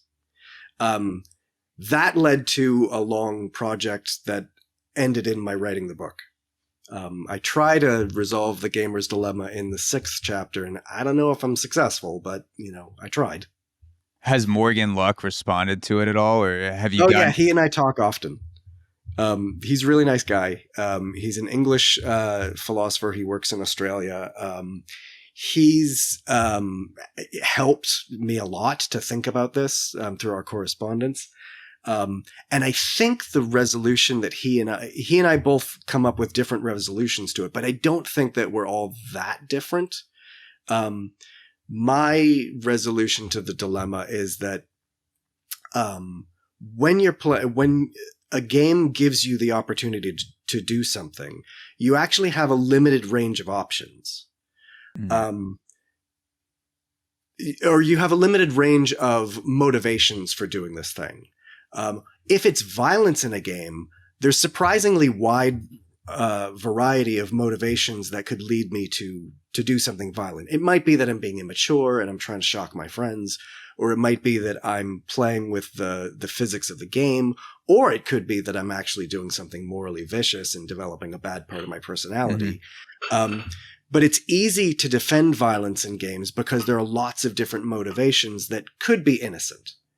On the other hand, pedophilia in games, there aren't a lot of innocent motivations for why you would want to do that. There's a really narrow range of motivations why somebody would play a game like that. And I'm arguing that when you look at the motivations that are available, you have this wide set of possibly innocent motivations for violence and a very narrow set of motivations for pedophilia in games, most of which are not innocent. So that's why I can defend one and not the other. Yeah. Just to be clear, by the way, your listeners might question, like, why should we worry about pedophilia in video games? There are no such things. I hate to break it to you, but yes, there are. Yeah. There's a whole genre of video games. They're popular in Japan. They're called eroge. It's erotic games. Many of them feature rape sequences, and many of them feature underage children. It really does exist. Yeah. Yeah. The explanation makes me think of podcasting, like comparing it to if I had a choice of any guest I wanted on the planet, and I needed a reason to have a guest that committed an act of violence. So I could see myself having a guest on that. And again, excluding killing someone in war, things like that, where you would use a justified excuse, someone that murdered someone or an innocent and unprompted act of violence that was unjustifiable. I could see myself having on a guy that killed someone a long time ago and reformed his life, served his time, and now, bakes brownies or something out of a truck. I don't know, just like just some guy, if I meet him and then find out that he went to jail for murder and he did it, I could see myself being in a scenario where I would be interested to talk to that person because that's an interesting podcast. A pedophile, though, I don't know if there's any scenario where I would say, yeah, I want to have this person on the podcast. There's a reason that supersedes this person's pedophilic actions that would bring value to the audience. I don't know if there's a scenario where I could justify that. Yeah, that's interesting that it's the same kind of thought. Like, there's a range of possible motivations and justifications for bringing on one person, but not the other. Yeah. Here's a question I had for you that actually has to do with stand-up comedy. So in Louis C.K.'s latest special, he has a joke where it's less of a joke and more of just like a darkly funny proposition. Why are there no child sex dolls? Like, if we're trying to stop pedophiles, why are child sex dolls not a thing? If a That is a dark pedophile, thought. yeah, a pedophile could release his tension on a doll instead of a human being, a human child. Is there a like how does that fit into virtue ethics and your argument? Yeah. The notion that something like pedophilia or murder in virtual reality in some cases could act as a release that would lessen the chance that someone's going to take that action in real life, versus that they're cultivating the desire to do that in real life, or just they're cultivating the desire in both scenarios, but in one it may be preventing or lessening the chance that that person's going to take action on it. Yeah, that's a great question. The thought behind that question is the theory of catharsis, which actually also comes from Aristotle. So the idea is that you build up this emotion inside you and you try to find just a safe place to let it out. If it happens to be something like pedophilic desires, then, it would be better if you let that emotion out in a way that doesn't harm anybody rather than on actual children, obviously, right? But the interesting thing about catharsis is that, and I've talked to a bunch of psychologists about this. I've talked to some colleagues of mine that study these things, and they insist that there's actually no empirical evidence to demonstrate that catharsis really happens. In fact, there's a whole bunch of evidence to suggest that the opposite happens, that when you practice something, you get better at it, not that it goes away. Think about porn in exactly the same way. People don't turn to porn because they want to get rid of their desires. Because, how would that work? Like, you develop a desire for something, so you turn to porn, you get that desire out, and then it's gone, and then you don't desire that anymore? That's implausible. That's really not how it works. Actually, it works the other way around, that you find in porn what you really desire, and you cultivate that, you refine it, you get better at it. So with Louis C.K.'s child sex dolls, you could say it's better that a pedophile uses a doll rather than actually attacking real children. And you're absolutely right. It is better to use the doll than real children. But wouldn't it be even better if the pedophile didn't have that desire in the first place? Right. I think it would be better if they just didn't have that desire. And you're not actually getting rid of the desire by using a doll. What you're doing is you're just reinforcing the relationship between pleasure and the use of this doll. Right? You're just getting better at it. Yeah. What about men that use pornography on a regular basis and they find that their sex drive for real world females is dropping? Couldn't that be some evidence to suggest that maybe you can realign your desires from the real world to the virtual world, even if it is a negative? Yes. Even if it is a negative, maybe that wasn't your desired outcome. You didn't want to watch pornography and then lose attraction for your wife, but that's what ended up happening. Could that be a similar scenario?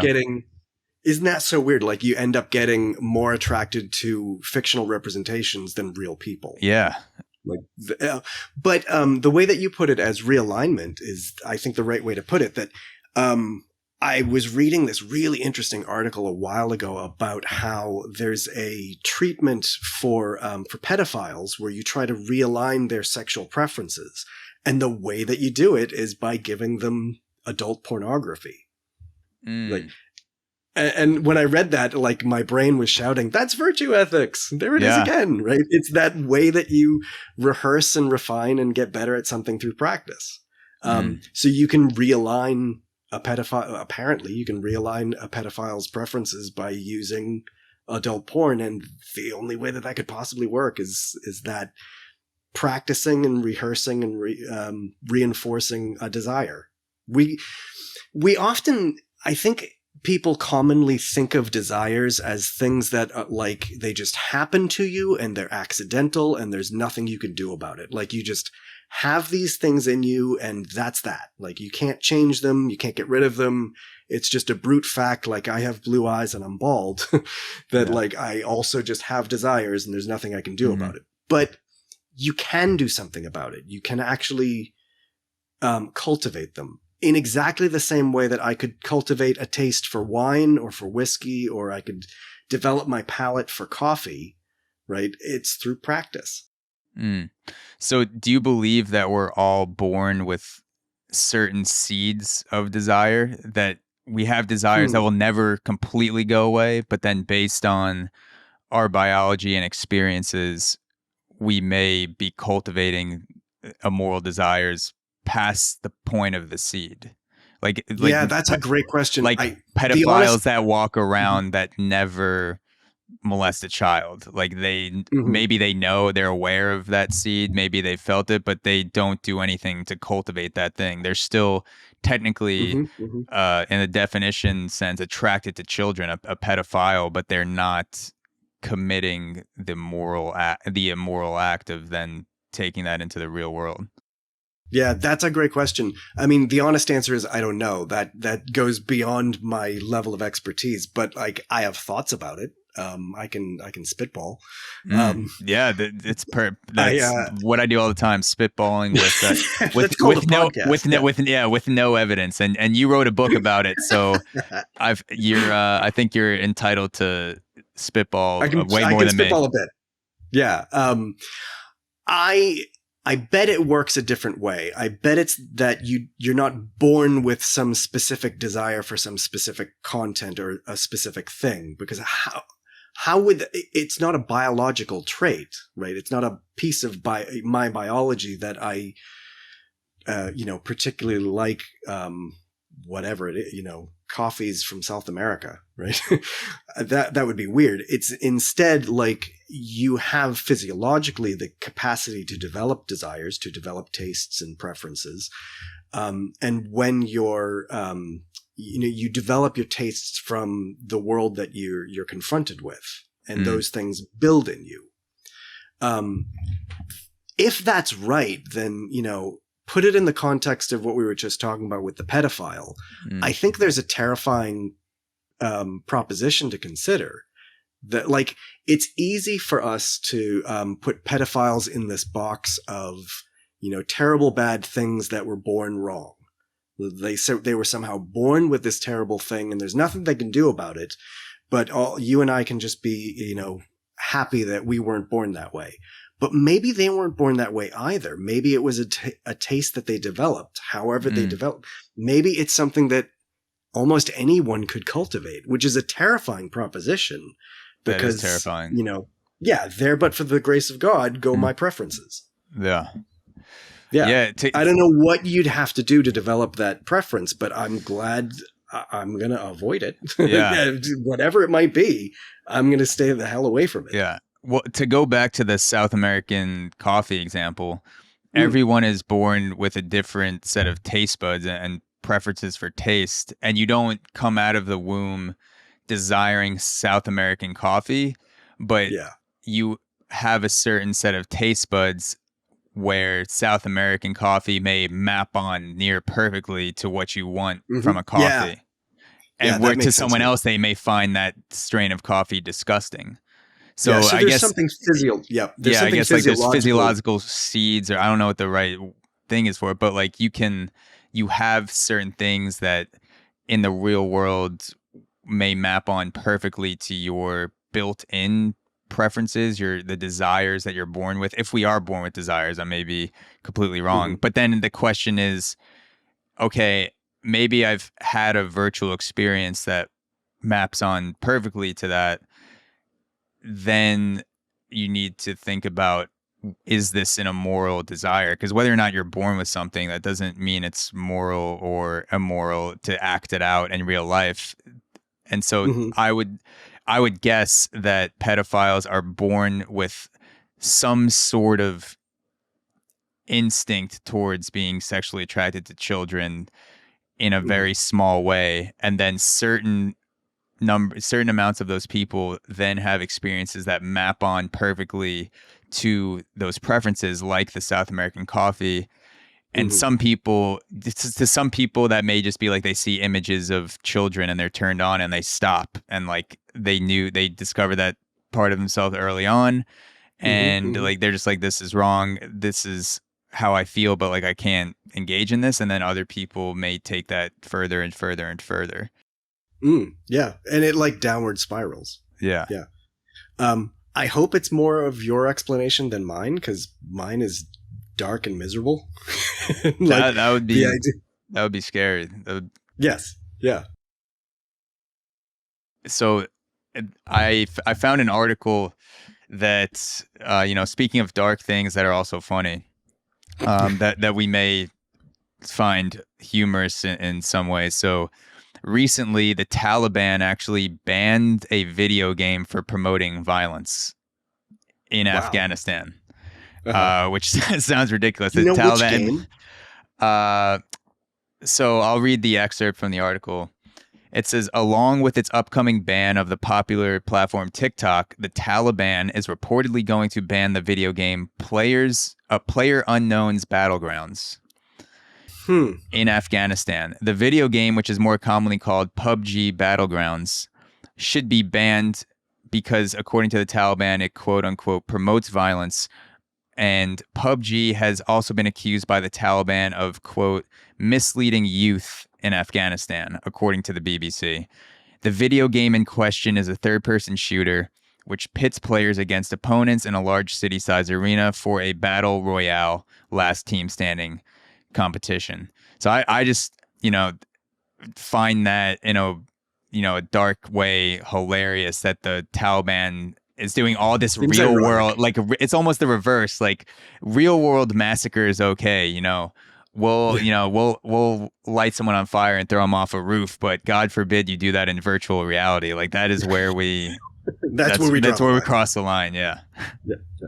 I find it really interesting how in different countries, their fixation on video games differs based on what kind of social problem they're trying to solve in their own country. So like when the Taliban bans a battle royale game, I wonder what that's about. Like socially within that country, within that society, what is the problem that they're trying to solve?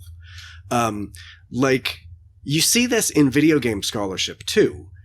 In the United States, video game scholars spend a lot of time talking about violence in games. And the reason for that is because we're trying to solve the social problem of why is there so much violence in our, otherwise democratic society.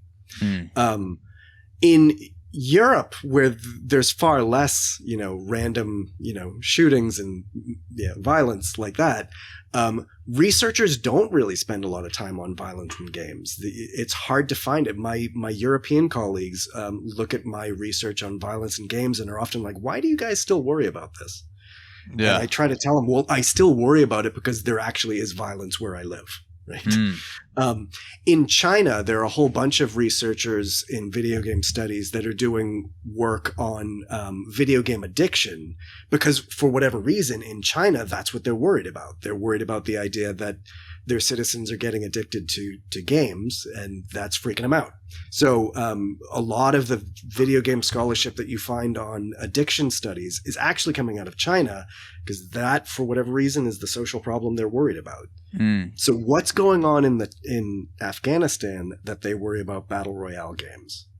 Yeah, are they just, it's hard to imagine a world in which the Taliban would not be okay with the worst forms of virtual violence. So it seems like they're using the violence as some sort of shield for their true intentions. Like maybe they just don't want thousands of people chatting at the same time. If there's some sort of chat that goes along with the game, because I was reading that at the height of PUBG Battlegrounds in Afghanistan, I believe it was 100,000 people were on at the same time.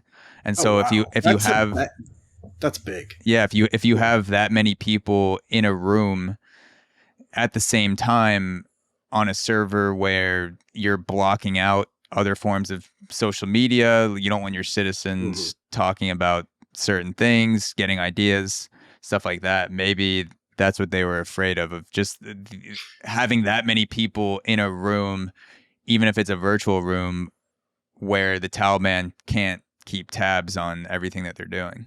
Yeah, I mean, so in that case, maybe it's not the violence that they're responding to, but the possibility that people could use it as a platform to organize. Yeah. Yeah. That seems more likely.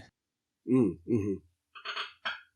I'm just gonna take a piss real quick, and then I'll be back. Take a small pee break. I'll be here. So to go back to augmented reality for a second, I wanted to ask you how you think augmented reality and VR will impact the way that people commit acts of violence in video games compared to just the console pushing buttons, like actually having to do physical movements. I think this is fascinating stuff. I have a friend, a colleague in England who does some research on this. Her name is Catherine Francis. She found what she does is she gives people trolley experiments in VR. Oh shit! Actual. Yeah. There you go. Yeah, you have to flip the switch, or you have to push somebody in front of the train to stop the train, or something like that. And what she's found is that people very commonly make the utilitarian choice to sacrifice the one person to save the five, but that in doing so, they are like emotionally destroyed by it. Like they're really upset. And I find that interesting because the trolley experiment is something that people, philosophers have been talking about for a long time. And, our students know the experiment really well. And we tend to treat it as like this intellectual exercise about how to judge, better and worse outcomes. But when we treat it as an intellectual exercise, it's like we suck all of the emotion out of it. When people make these decisions by really doing some action in virtual reality, they're like emotionally destroyed by it. They're like weeping and upset, even though they know that it's VR, even though they know that it's fake. It's still a really upsetting thing for them to do. And there's one theory in philosophy and in psychology that points out that morality is really an emotional thing as well. It's not just a pure rational, logical decision that we make, but it's bound up in all sorts of emotional stuff. And when your body, what Catherine's work kind of shows is that when your body is involved in actually performing the action, that triggers your emotional response really strongly. So even though people make the technically, logically correct utilitarian choice of saving the five people by killing the one, it's so painful emotionally to do. And I think that's what a lot of the VR stuff will show us, is that emotions are kind of activated by your bodily responses, and that colors and shifts the way that we make these moral choices. If you're playing a really violent game in VR, it doesn't just viscerally seem real, but it emotionally, morally seems more real because you have to physically aim your gun at somebody and, pull the trigger against their head. Yeah. If we're just having a conversation and you ask me, what would you do in the trolley experiment? I would go, obviously, you switch the track and kill the one person. That's fine. And then if you handed me the headset, and you say, okay, go do it. And, and I'm listening to some lady tied down to the track screaming about her children and saying, please no. And I'm standing over her. I see beads of sweat and her wrist marks, and all of that's up close. It's another thing. Yeah, it's a whole nother thing. And you use the phrase, it's not this cold rational decision anymore. Now it's like you're dealing with the human, suffering of it. Yeah, and you use the phrase test driving before, which I love. And virtual reality could also become another test driving grounds for armchair philosophy. We've basically just accepted the fact that this is the right thing to do in certain situations. And now we can test out, at least virtually, what people may do or may not be willing to do. And if you can't do it in virtual reality, you're definitely not going to do it in real life. So no, right. Yeah. Even though you know that it's fake, knowing that it's fake should make you more willing to do it in VR. Yeah. Yeah. but it's still hard. It's something I'm really excited about with VR is that it has the potential to kind of revolutionize armchair philosophy, or like get us out of our armchairs and look at how would people really behave in these real situations. Would they really be, deontologists or consequentialists, or would they be virtue ethicists about it? I don't know. So there's a lot of potential there. Yeah. So in a perfect world, if we were to apply virtual reality testing and virtue ethics to, let's say, prisons, a place where in a perfect world, which is definitely not this world, but everyone in prison deserves to be in prison and should be separated from society. Could you use VR as some sort of training ground to become a better person before you're released back into society? So instead of just sitting in prison, that would be fascinating. Instead of you're just sitting in a jail cell 22 hours a day and working out for one, you have some sort of virtual reality ethical program that, maybe instead of spending 20 years in prison and then being released back into society, more or less the same, maybe worse if you've been learning from other criminals how to do better what you got caught for. Maybe you get out in 10, but you've undergone some sort of virtue ethics course in virtual reality on what you did wrong and how to explore other possibilities to where you didn't act the way you could have, but this is also an area where you could change the way that you think, change the way that you act. That's also a fascinating question. Yeah, this is like the other side of the Minority Report possibility. Like, instead of looking at citizens and figuring out who needs to go to jail, you're looking at prisoners and figuring out, like, what if you're right? Like, what if we could use VR to train prisoners to do better? And how a prisoner behaves in VR actually becomes part of their parole hearing. That'd be fascinating. Like, I wonder if that could work. I have no idea. I mean, we have to get over the idea of, but this is getting too close to thought police. Well, I mean, it seems like a positive application of the technology. Yeah, that's less like thought police and more like thought personal trainer.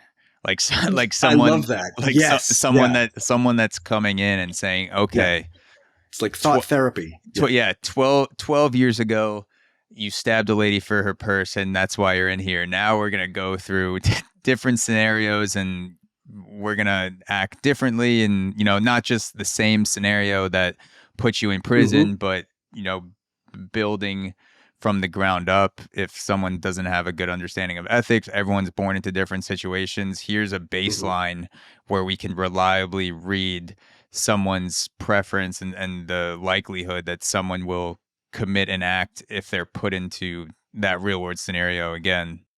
Yeah. And the other thing to keep in mind with virtue ethics, I'm excited about this. Like, this could actually work. The other thing to keep in mind is that if you're watching a prisoner behave in VR, you're not just looking at the content of what they are doing. You're also looking at the emotional response that they're having. It might be that early on in their training, they're doing the right thing, but they're not, they're obviously not really feeling it. Yeah. You wouldn't really say that they've learned anything, or all they've learned is how to not get caught, or all they've learned is how to live up to expectations, but they don't really feel like this is right or wrong. At the point where the prisoner is, having an emotional, visceral response to the scenario, then then maybe we'd be more willing to say, yes, they have learned. Yeah. Like you go to prison. Now go ahead. In addition to Minority Report, this has got me thinking about that creepy scene in Clockwork Orange where, Alex has his eyes peeled open and, is being reconditioned. Let's not do it like that. Surely there's it could be an option. It could be, look, you could go to prison and you could serve your full 20-year sentence, or you could undergo some sort of virtue ethics training and get out of here in half the time. And VR it's up to moral you. Training. Yeah, exactly. Yeah. And what in the style of The Good Place. Yeah. And what you said is that's also fascinating. Like monitoring the emotional response of someone that comes into prison. He goes through the VR experience of stabbing a woman with a purse, and there's little to no emotional distress. And then 5 years later, he's asked to perform the same act, and maybe he is under an intense amount of emotional distress or chooses not to do it. He's like, I can't do this. I'm choosing that. And he doesn't know who's watching or who's not watching. It's random when the inspectors or whoever, whatever you want to call them, are watching what you're doing in virtual reality. So it's more of a true compass of how someone's moral ethics may or may not have changed. Yeah, I mean, I think this is workable, and don't ever let anybody tell you that philosophy is useless, because look, like, we could actually apply this to the real world. No, I mean, philosophy's never been more useful than right now, because you're combining philosophy with technology. Even something like self-driving cars, you have to program in preferences to what's going to happen if you have different accident scenarios. And I talked about this on a previous podcast, but it's worth mentioning again, just because of the combination of philosophy and technology. Who is in the room designing self-driving cars, and what will happen if you have the option to drive yourself off a cliff, or you can swerve and hit a mother and her baby, and there's no in between. Like, is the programmer going towards self-preservation?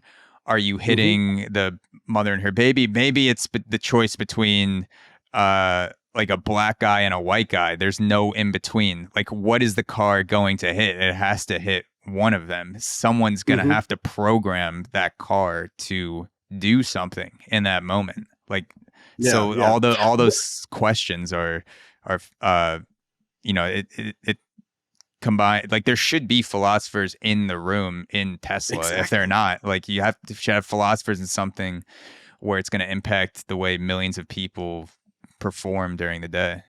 Yeah, every time I read on the news, you know, another article about artificial intelligence, I get so like, oh, my students wrote about this 2 weeks ago. Like, we're actually doing this stuff. Yeah. One thing about self-driving cars that I keep wondering about is the scenario that you gave is like the one that we really worry about. How will it swerve? I wonder if they won't swerve at all. I wonder if, like, we're assuming that self-driving cars are going to be just as bad as we are about driving. Like, we're very swervy. But maybe they will drive so well and so expertly that they don't need to swerve. That's right. Maybe that's they won't true. break the speed limit and tailgate people and, you know, drive like idiots like we do. Yeah, they're not going to. They might be better at it. They're going to see that scenario 5 minutes before it happens, because there's a communication system between cars, so it knows, you know, more or less what's going to happen 10 blocks down the line. So that's, you know, I'm probably wrong with that. There's probably going to be so many things above our heads as drivers, all these millions of decisions happening in microseconds that we don't even understand. Yeah, but then it's like we're designing self-driving cars using the model of ourselves as drivers, when in fact they might drive in a completely different way that we do, that you know, we didn't even have to consider the possibility of swerving anymore. And can you have a preference for the type of program you want in your self-driving car? If there's a meter towards self-preservation, is there going to be someone that doesn't have that dialed all the way up? Like, I don't want to be driving in a car that will kill someone else or kill me before it kills someone else selfishly. Or will it just be programmed in and you won't have any sort of option of what would you like us to do in this? If all of us had cars, if all of us had cars where you get to choose, like, whether it's a self-preservation car or not, selfishness would kick in and we would all choose self-preservation. Yeah. In which case they'd all be designed the same way. Although I think that, you know, I know that this isn't the topic that you wanted to talk about with the podcast, but it's interesting.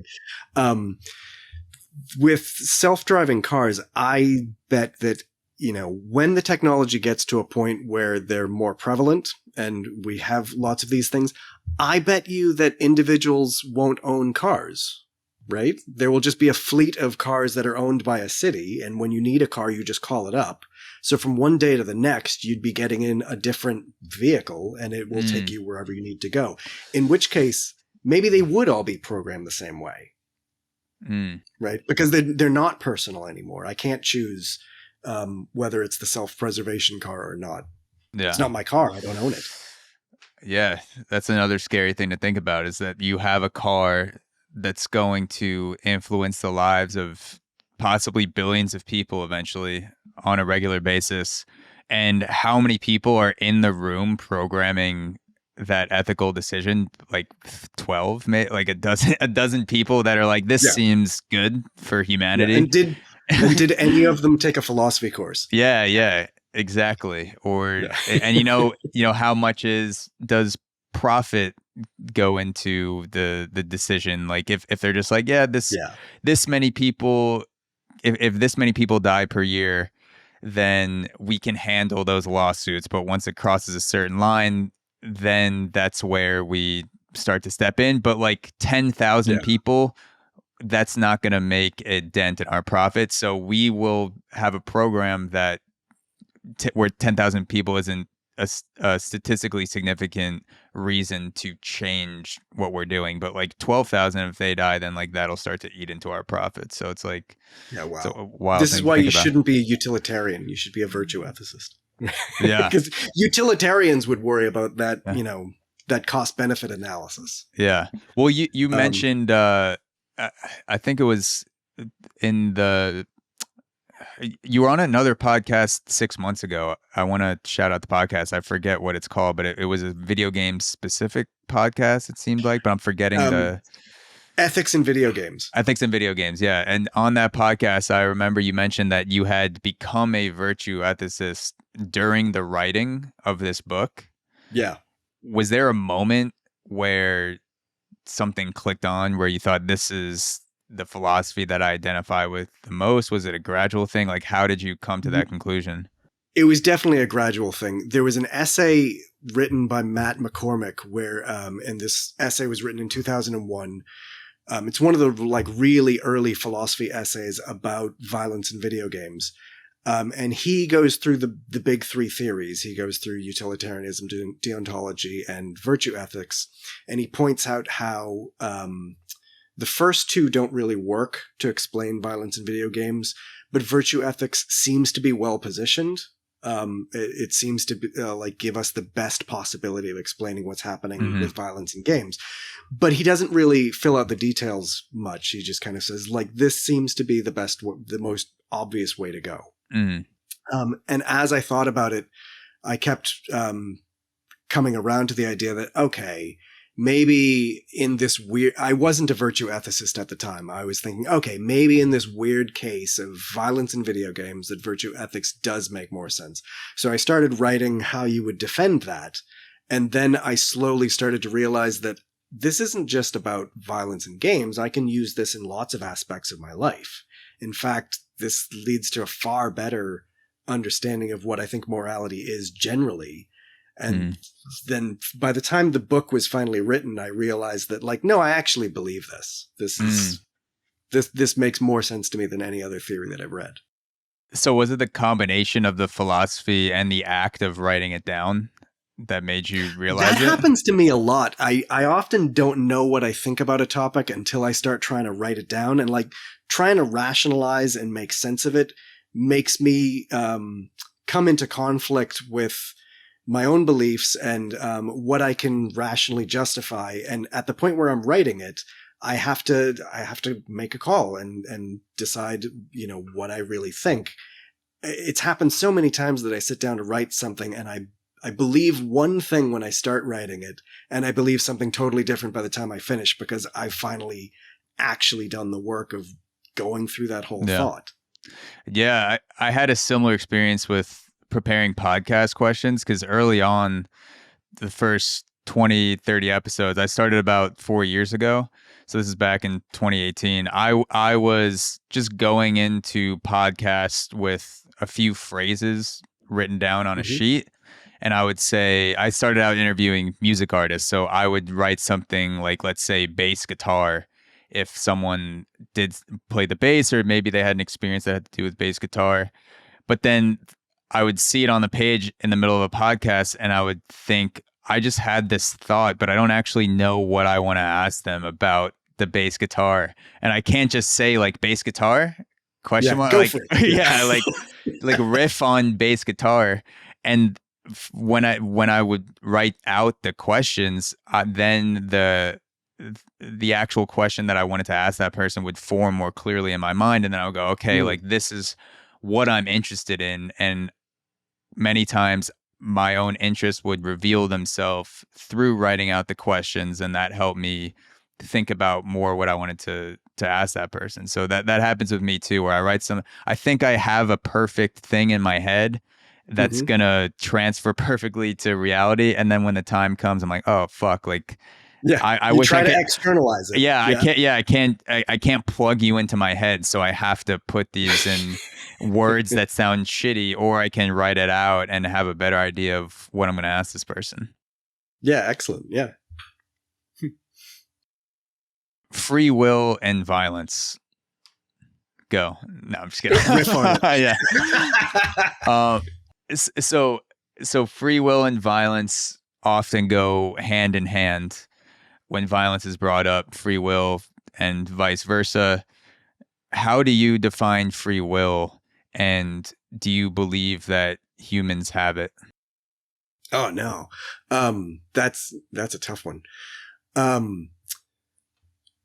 First thing I'll point out is one of the things that interests me about the free will debate is that it isn't really just an academic debate, like this intellectual exercise where we play with, possibilities, but it again is this thing that has a real world application.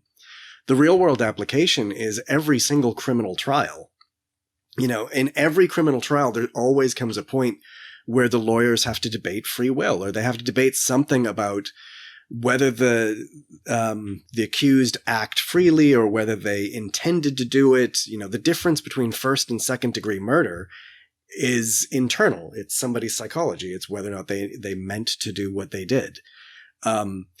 If we punish people more strongly for first degree murder because we think planning it out is worse than an act of passion, then that's really free will, right? It's really about this belief that acting freely intensifies or does some morally relevant thing to your actions. So I'm really fascinated by the real world applications of free will debates. That being said, I'm kind of a skeptic at the same time. Like if you want to know the metaphysical, question of do we really have free will, I have no freaking clue. And more importantly, I don't think anybody could tell the difference. If it turned out that I have free will, I don't know that it would feel any different than if it turned out that I didn't have free will. From my point of view, I think they probably feel the same. So the inability to know the difference, I think, is important there.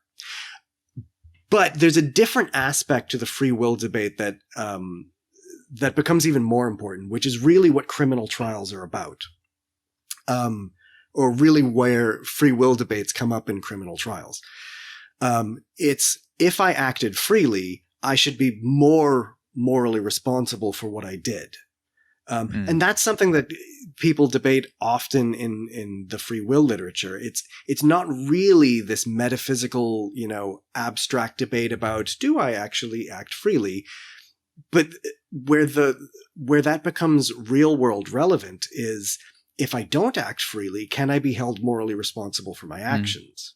Yeah. I'm agnostic about metaphysically whether we have free will or not, but Harry Frankfurt is an American philosopher who has an answer to this question that adopts kind of an agnostic point of view. He says, look, just be agnostic about whether or not you really metaphysically have free will or not. We can still talk about whether or not you're morally responsible for your actions, because he distinguishes between the freedom to act and the freedom to will. The freedom to act is your ability to actually literally physically act in the world. And maybe it turns out that I have, the freedom to act. Maybe it turns out that everything is predetermined and I don't have the freedom to act.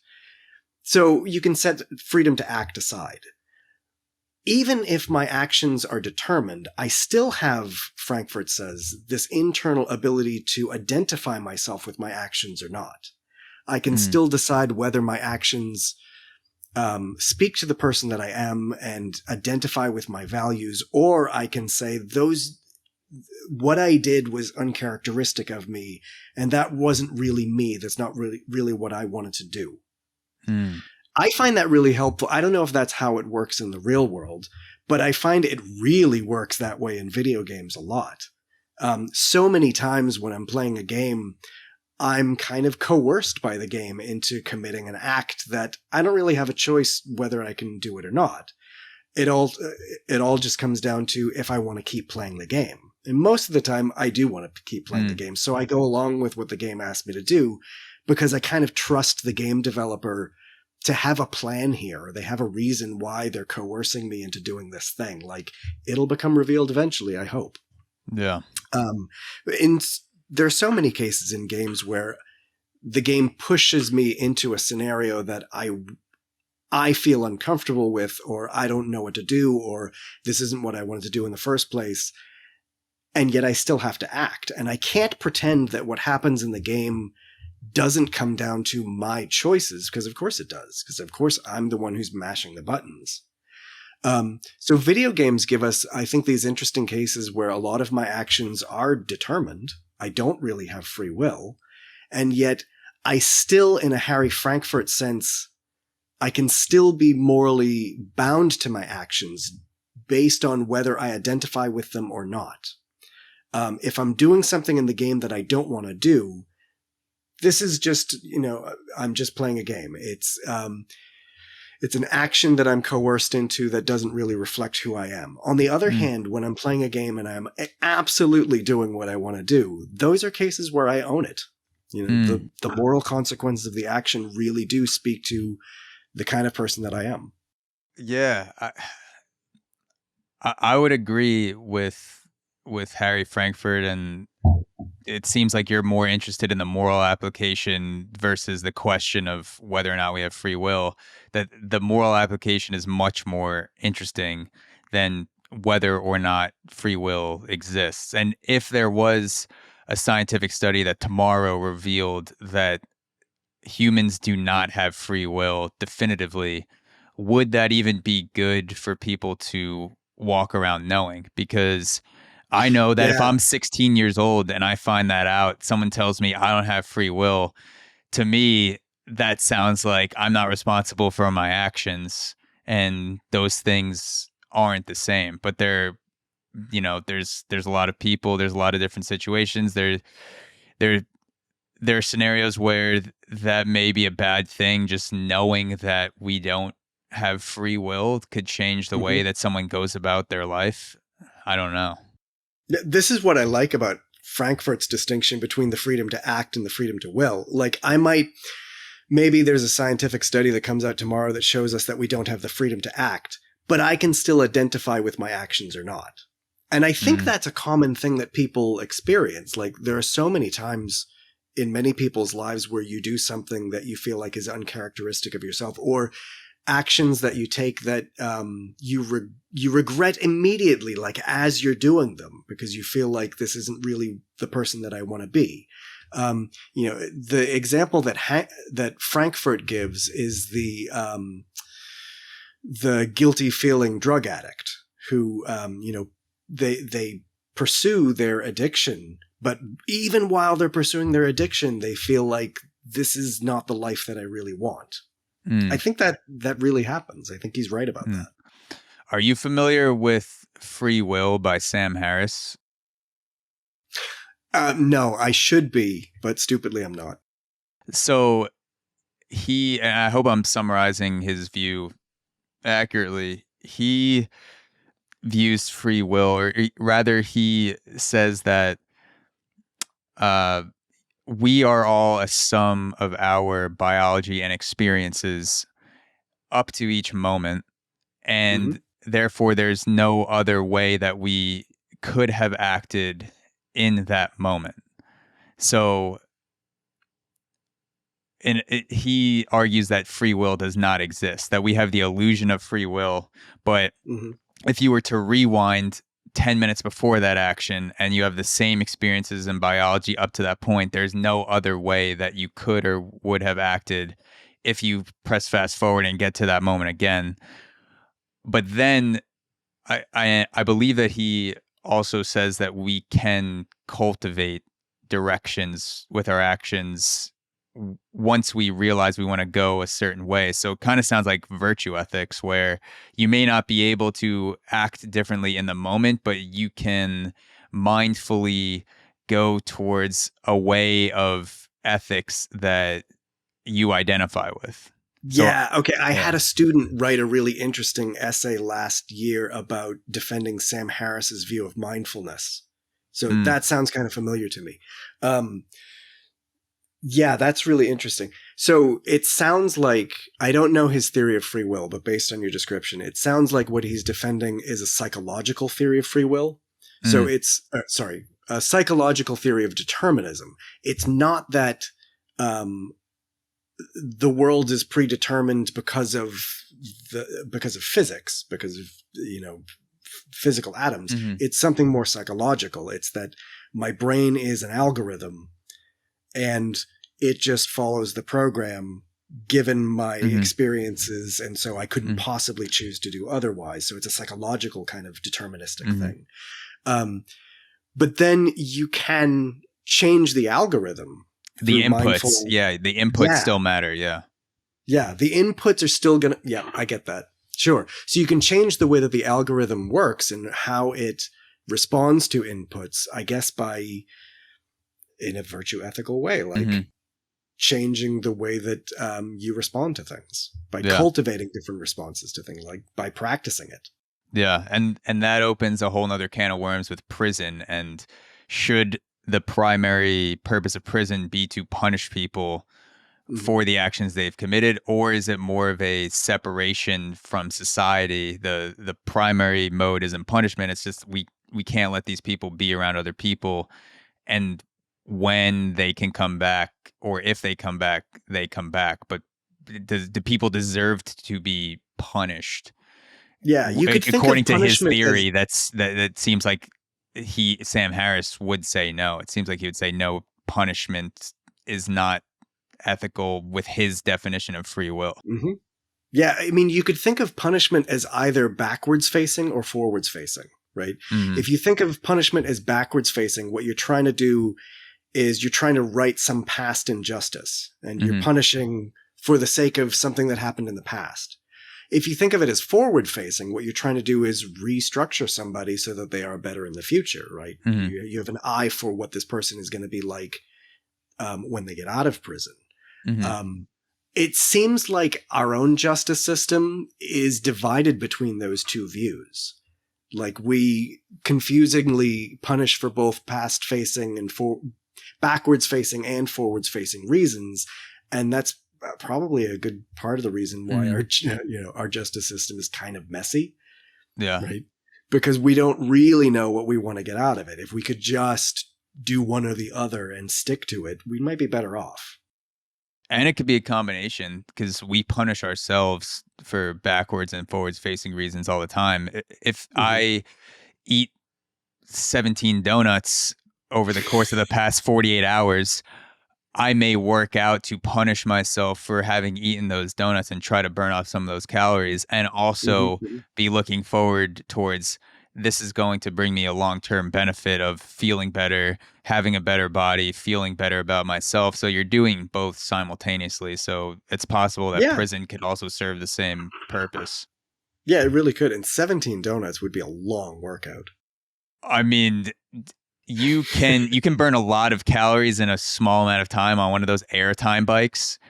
It's like, oh, okay, yeah. Yeah, I mean, 17 donuts, let's say they're each 200 calories. 3,400 calories if you do 10 calories a minute, which would be absolutely fucking just obliterating the bike. That's not sustainable at all, but that would be 340 minutes. So yeah, that's I guess a lot. It's a lot of punishment.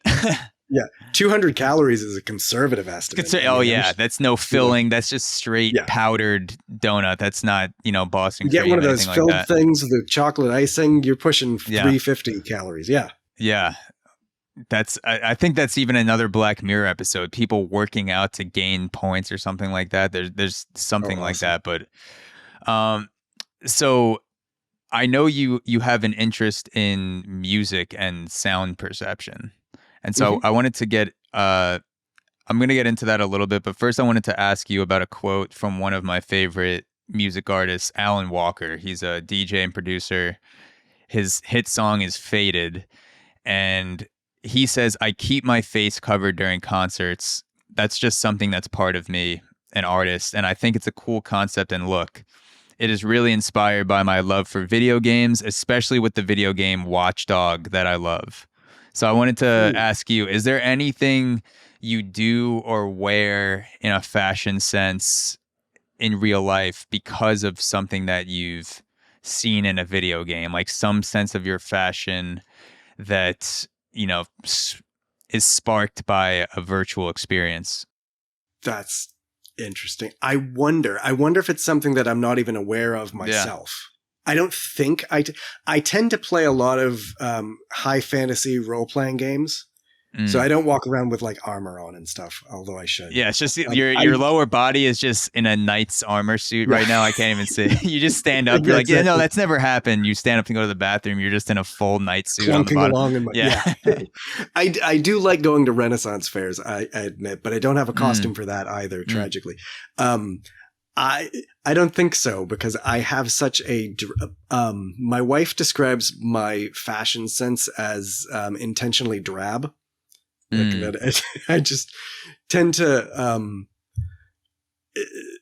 the colors that I tend to go for are whatever you'd find the colors of Boba Fett's costume. They tend to be really drab, kind of dingy. That's about it. Yeah, right? They're washed out. I try to go for understated. So I don't think I get that from any video game. But now could be some sort of maybe a Renaissance fair influence from the peasant, you know, so like some like someone who can't afford the luxury of fine cloths in the Renaissance era. So someone who's, I mean, I'm not much different. My girlfriend makes fun of me for wearing no color. She's like, what is it going to be today? Light black or dark black? And, you know, I have a black and white shirt on right now. So another variation of drab. Yeah, there you go.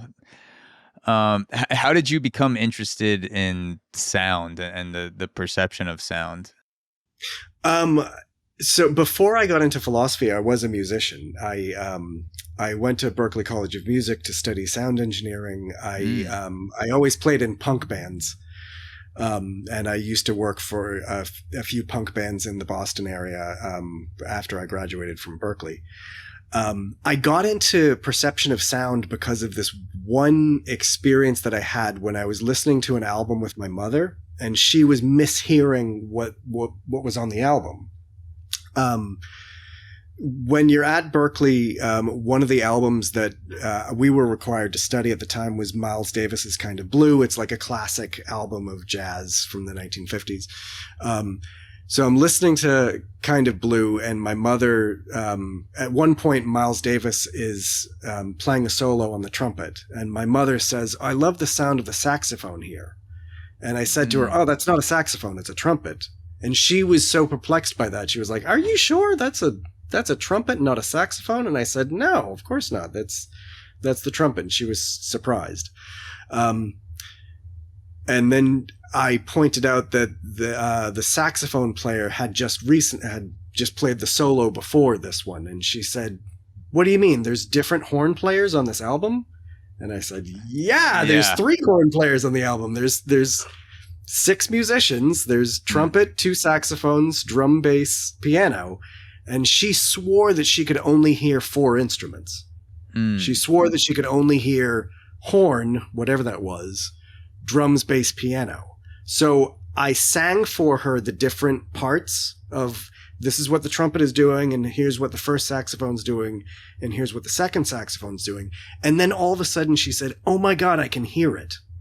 And I've always been fascinated by that experience, that when you're listening to something and you mishear it, somebody tells you how to listen to it, and then all of a sudden your perceptual experience changes, where you go from the state of not being able to hear it to, oh my God, it sounds differently to me. And I took her description of that experience seriously, that it literally sounded different to her when she learned what she was supposed to be hearing. That's where I got really sucked into thinking about the perception of sound and how it is that what I know about what I'm hearing might actually change the way it actually sounds to me. Mm. It almost sounds like the audio version of an optical illusion. Like once you see it, you can't go back. You're never going to see it that way again, where you didn't see anything that was going on. Like once you hear the sound, you're going to recognize that sound. That's fascinating. Yeah. There was one experience I remember having where that happened, where I was listening to a song and a friend pointed out something about the song, and then I could never hear it differently again. Then it was just totally apparent. It was a Red Hot Chili Peppers song. It's Breaking the Girl. It's on their Blood Sugar Sex Magic album. So the song is in 6/8 time, and there's a bridge in the middle of the song between two choruses. And if you listen closely in the bridge, you can actually hear the sound of a train bell. It's like the bell that a train crossing makes when the gate comes down. It's interesting because the bell is slightly out of time from the rest of the rhythm. And what I didn't notice that before until my friend pointed out, there's that weird train bell sound.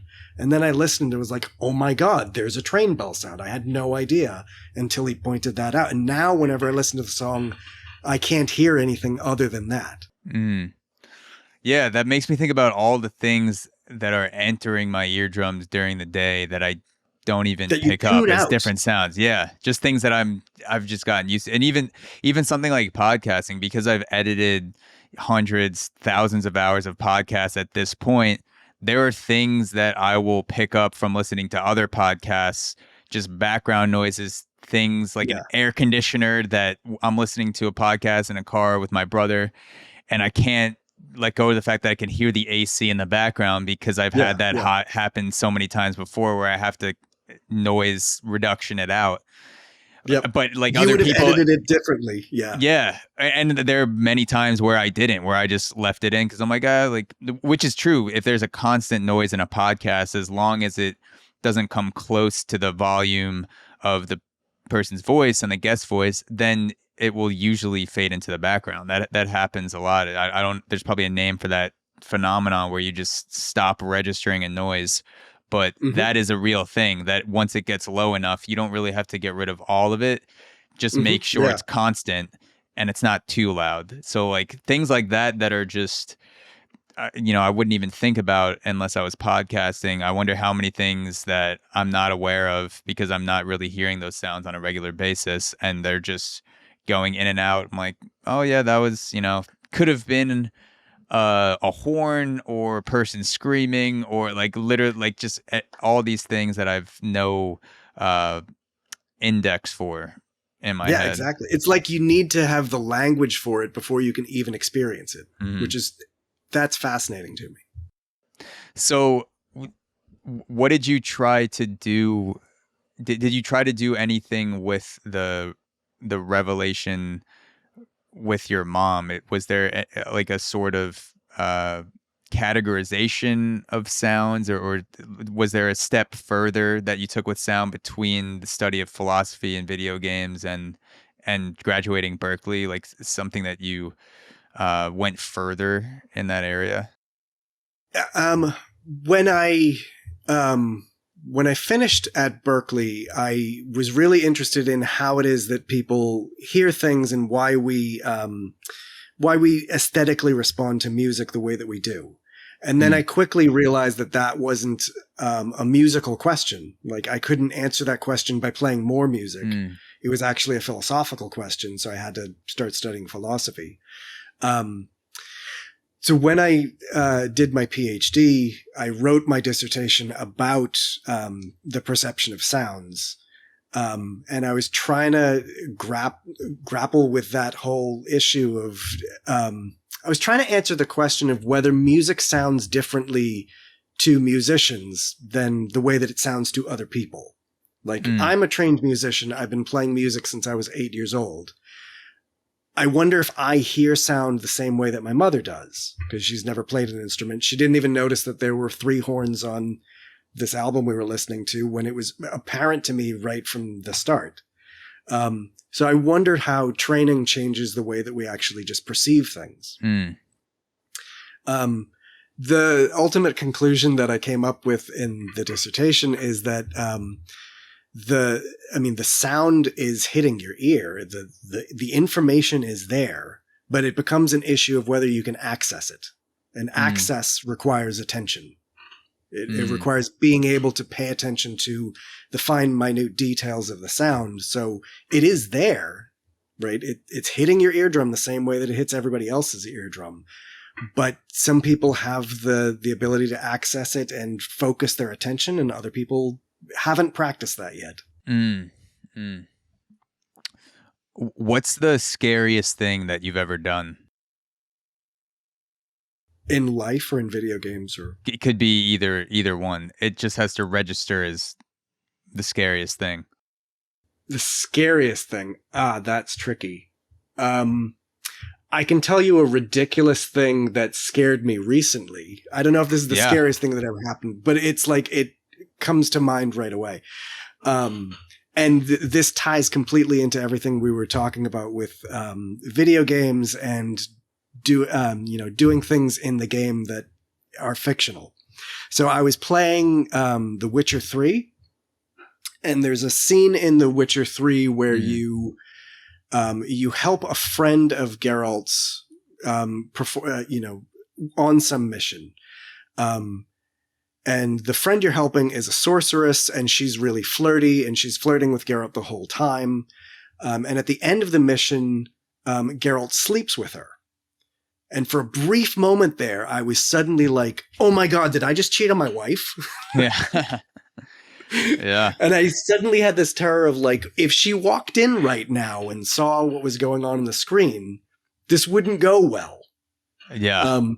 Because it all comes back to that whole like, why this fantasy and what is this fantasy reinforcing for me? And oh my God, did I just cheat on my wife? But this isn't, I don't mean this. This is something that, it happened in the game, and I can say, oh, it's fictional. But I can't say, oh, it's fictional, because my wife knows that I wrote this book. That makes me think of a future where you sit down on a first date with someone and the question always comes up, how many people have you slept with? And it'll be like 20 real life, 17 virtual. And it'll just and the girl will be like, oh, that's kind of a lot. Like almost it'll just be, I wonder if that'll be folded in with partners at some point in the future. But I mean, at some point you have this conversation of like, how much of a freak are you in VR? Exactly. Yeah. And then you're having virtual threesomes with you and your wife stops and she's like, wait, the only thing that matters right now, you have to tell me that I'm hotter than virtual her. Like, as long as I'm hotter than virtual her, we can go forward with this. But you're not allowed to bring any virtual person in the bedroom who is hotter than me. Like, yeah, life is gonna get messy. It sounds funny, but like, I could totally see that. It's gonna be a thing. People, if they're not already doing it, will have virtual threesomes, foursomes, orgies at some point in the future. If they're not already doing it, come on. Somebody is. Did you have, not to get too personal, but like, did you have a discussion with it about your wife? Like, this funny thing happened. Like, I had this funny thought. What do you think about that? Like, do you know how she would take something like that? No, I am going to have that conversation now. I'm curious to know. No, like, it was weird that sudden instance of feeling guilt, I think, made me, even reluctant to talk about it. Right. Which is like, that's one of the things I find so interesting about games is the way that we have, really visceral emotional responses to things that we know are fictional. But the fact that they're fictional doesn't change anything about like how strongly the emotion really resonates with us. Yeah. I know that players and, generally people are really good at distinguishing between fiction and reality, at least intellectually. But one of the things that I think one of the issues my book possibly raises is the idea that even though intellectually you can distinguish between fiction and reality, maybe your emotions can't. Yeah. Maybe there's something about your emotions that isn't able to track that difference. Yeah, I mean, I've definitely had situations where I would say that's the case. There are a bunch of rides in Universal Studios that I would say my mind has no differentiation between me feeling like I'm falling off of a skyscraper and virtually having that right in front of me. My stomach still drops. Like I still feel that same sense of fear, to get that visceral response. However much you intellectually know that you're safe on this thing, emotionally you don't believe it.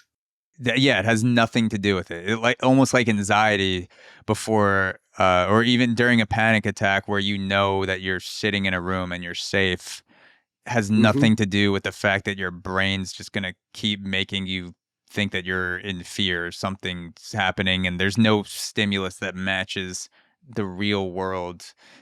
Exactly. Danger. Yeah, it's interesting. Yeah, cool.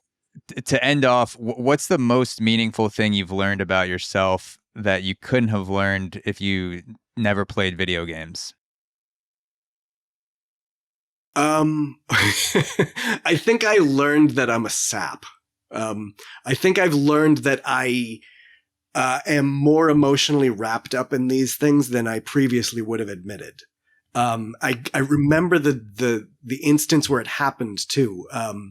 So I was playing the first Red Dead Redemption, and that game is like 12 years old, so I don't feel like I'm giving away spoilers. There's a part in the game. There's gonna be one listener that's like, "Fuck, I just bought it." But that's fine. Yeah, come on, dude, catch that's up. Fine. Yeah. So I'm playing Red Dead Redemption, and there's a scene where the player finally beats one of the big bad guys, and you learn that your wife and child, who you've been separated from all this time, are now waiting for you at home, and you can ride your horse back to home to see them. So I get on the horse and I'm riding through, and there's this love song playing as you're riding along. And all of a sudden I realized that I was in tears. That like this scene in the game had struck me in a way that like, you know, it emotionally caught me, and I had to pause the game and put it down for a bit and I was like, God damn it. What am I? What kind of sap would cry at a video game? But here I am. Yeah. I mean, that was terrifying. It makes sense. You're spending hours and hours of time with a character. Yeah, I'm invested in these people's lives. Time, energy, and money in the virtual relationship with a character, walking through a world, watching them develop. Yeah. It's funny because I was going through the video games Reddit just to see what the top posts were this past week. And one of them was a meme that said, it was wife, why are you crying? It's just a video game. And under it, it said me ... And then it was a video montage of emotional moments in a video game like that, where exactly. It's, you know, it's completely understandable, and even though it's a video game, it's doing things that trigger emotional responses, just like a movie or real world experiences. There's a lot of overlap there, and one thing that I'm thinking about right now, I'm really new to this area of research. I don't have a good theory to share with you yet, but one of the things that I'm really interested in thinking about is like thinking about the way that we have these strong emotional reactions to things that happen in video games, and we develop these strong feelings towards the avatars that we play. Does there come a point where it crosses another threshold and I actually start to treat, like, do I develop friendships with video game characters? Do those count as real friends? Or at least in my own psychology, do they count to me as if they're real friendships?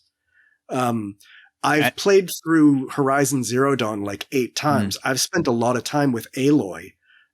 Is she my friend now? It feels like when I play that game that this is an old friend that I'm checking in with. But I also know that that's bonkers, right? It's ridiculous to think that I can be friends with a thing that doesn't have sentience. It doesn't know that I exist. It's fictional, but I still feel like I have this weird bond to these characters. And that also how does that all work? that also brings up the aspect of time too, because I have friends that I spend lots of time with, and I also have friends that I check in with once every few months, or I may only see once or twice a year. And if you're Yeah. playing in a video game with a character that you feel like is responding to you, and it sounds crazy to think about, but do you have a deeper relationship with that character than some of your other friends or people that you consider friends? Is there a threshold Yeah. of perceived sentience and time spent that even if a character is not able to, make its own choices and isn't sentient in the human sense, is there a level of code to where it just crosses the line to where it feels like you're interacting with an actual person and you're forming an emotional bond with that person? It feels too wet. And think of how this will work with artificial intelligence. I mean, there are already chatbots that, people develop really strong relationships with. That doesn't seem ridiculous to me. It makes sense that and that's one of those cases where when you're forming a relationship with a chatbot and you feel bound to it somehow, it makes sense to me because intellectually we can distinguish between fiction and reality, but emotionally we don't. Right. Of course I feel strongly bound to this chatbot, even though I intellectually know it's not real, but my emotions don't. And what if you're spending so much time in virtual reality that you start to identify with your own avatar more than you identify with your real world self? So you take acts of violence against you in VR just as strongly as you would if someone tried to punch you in the face in real life, because maybe we live in a world where you're spending 70% of your time in VR, which I don't want that to be the case, but it looks like we're going that way. Yeah, we're going that way. We spend a ton of time on our phones, on screens. If you put on a headset and you're awake for 16 hours and 10 of those are in the headset, what do you care about more? Like, you start to care about that avatar. You might care more about maintaining that than yourself. Maybe you let your own physical health decline in order to get in shape in the virtual world. Like, all that shit starts to flip.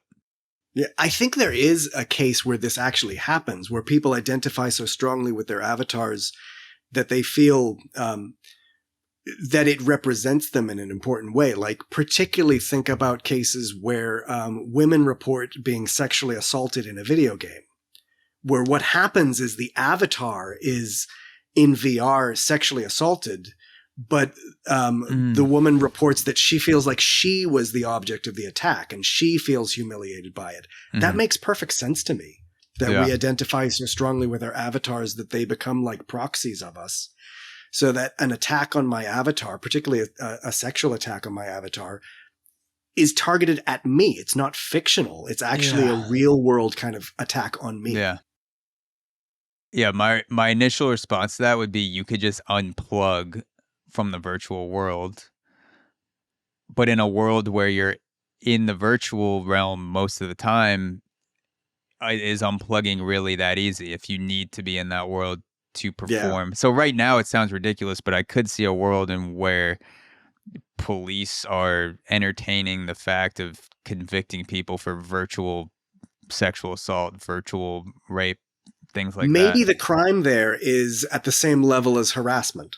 Right. Maybe the crime there is at the same level as, getting really threatening texts. Yeah. I don't know what level of crime it would be, but my point is it's not nothing. Right. It's something. Something. It has some impact. Yeah. Yeah. Well, thank you so much, Chris, for coming on the show. It's truly been a blast, both in my own real world experiences and hopefully for people watching on YouTube. And again, this was awesome, and I know we covered a bunch of different topics, and it is not lost on me the amount of time that these types of podcasts take. So thank you so much.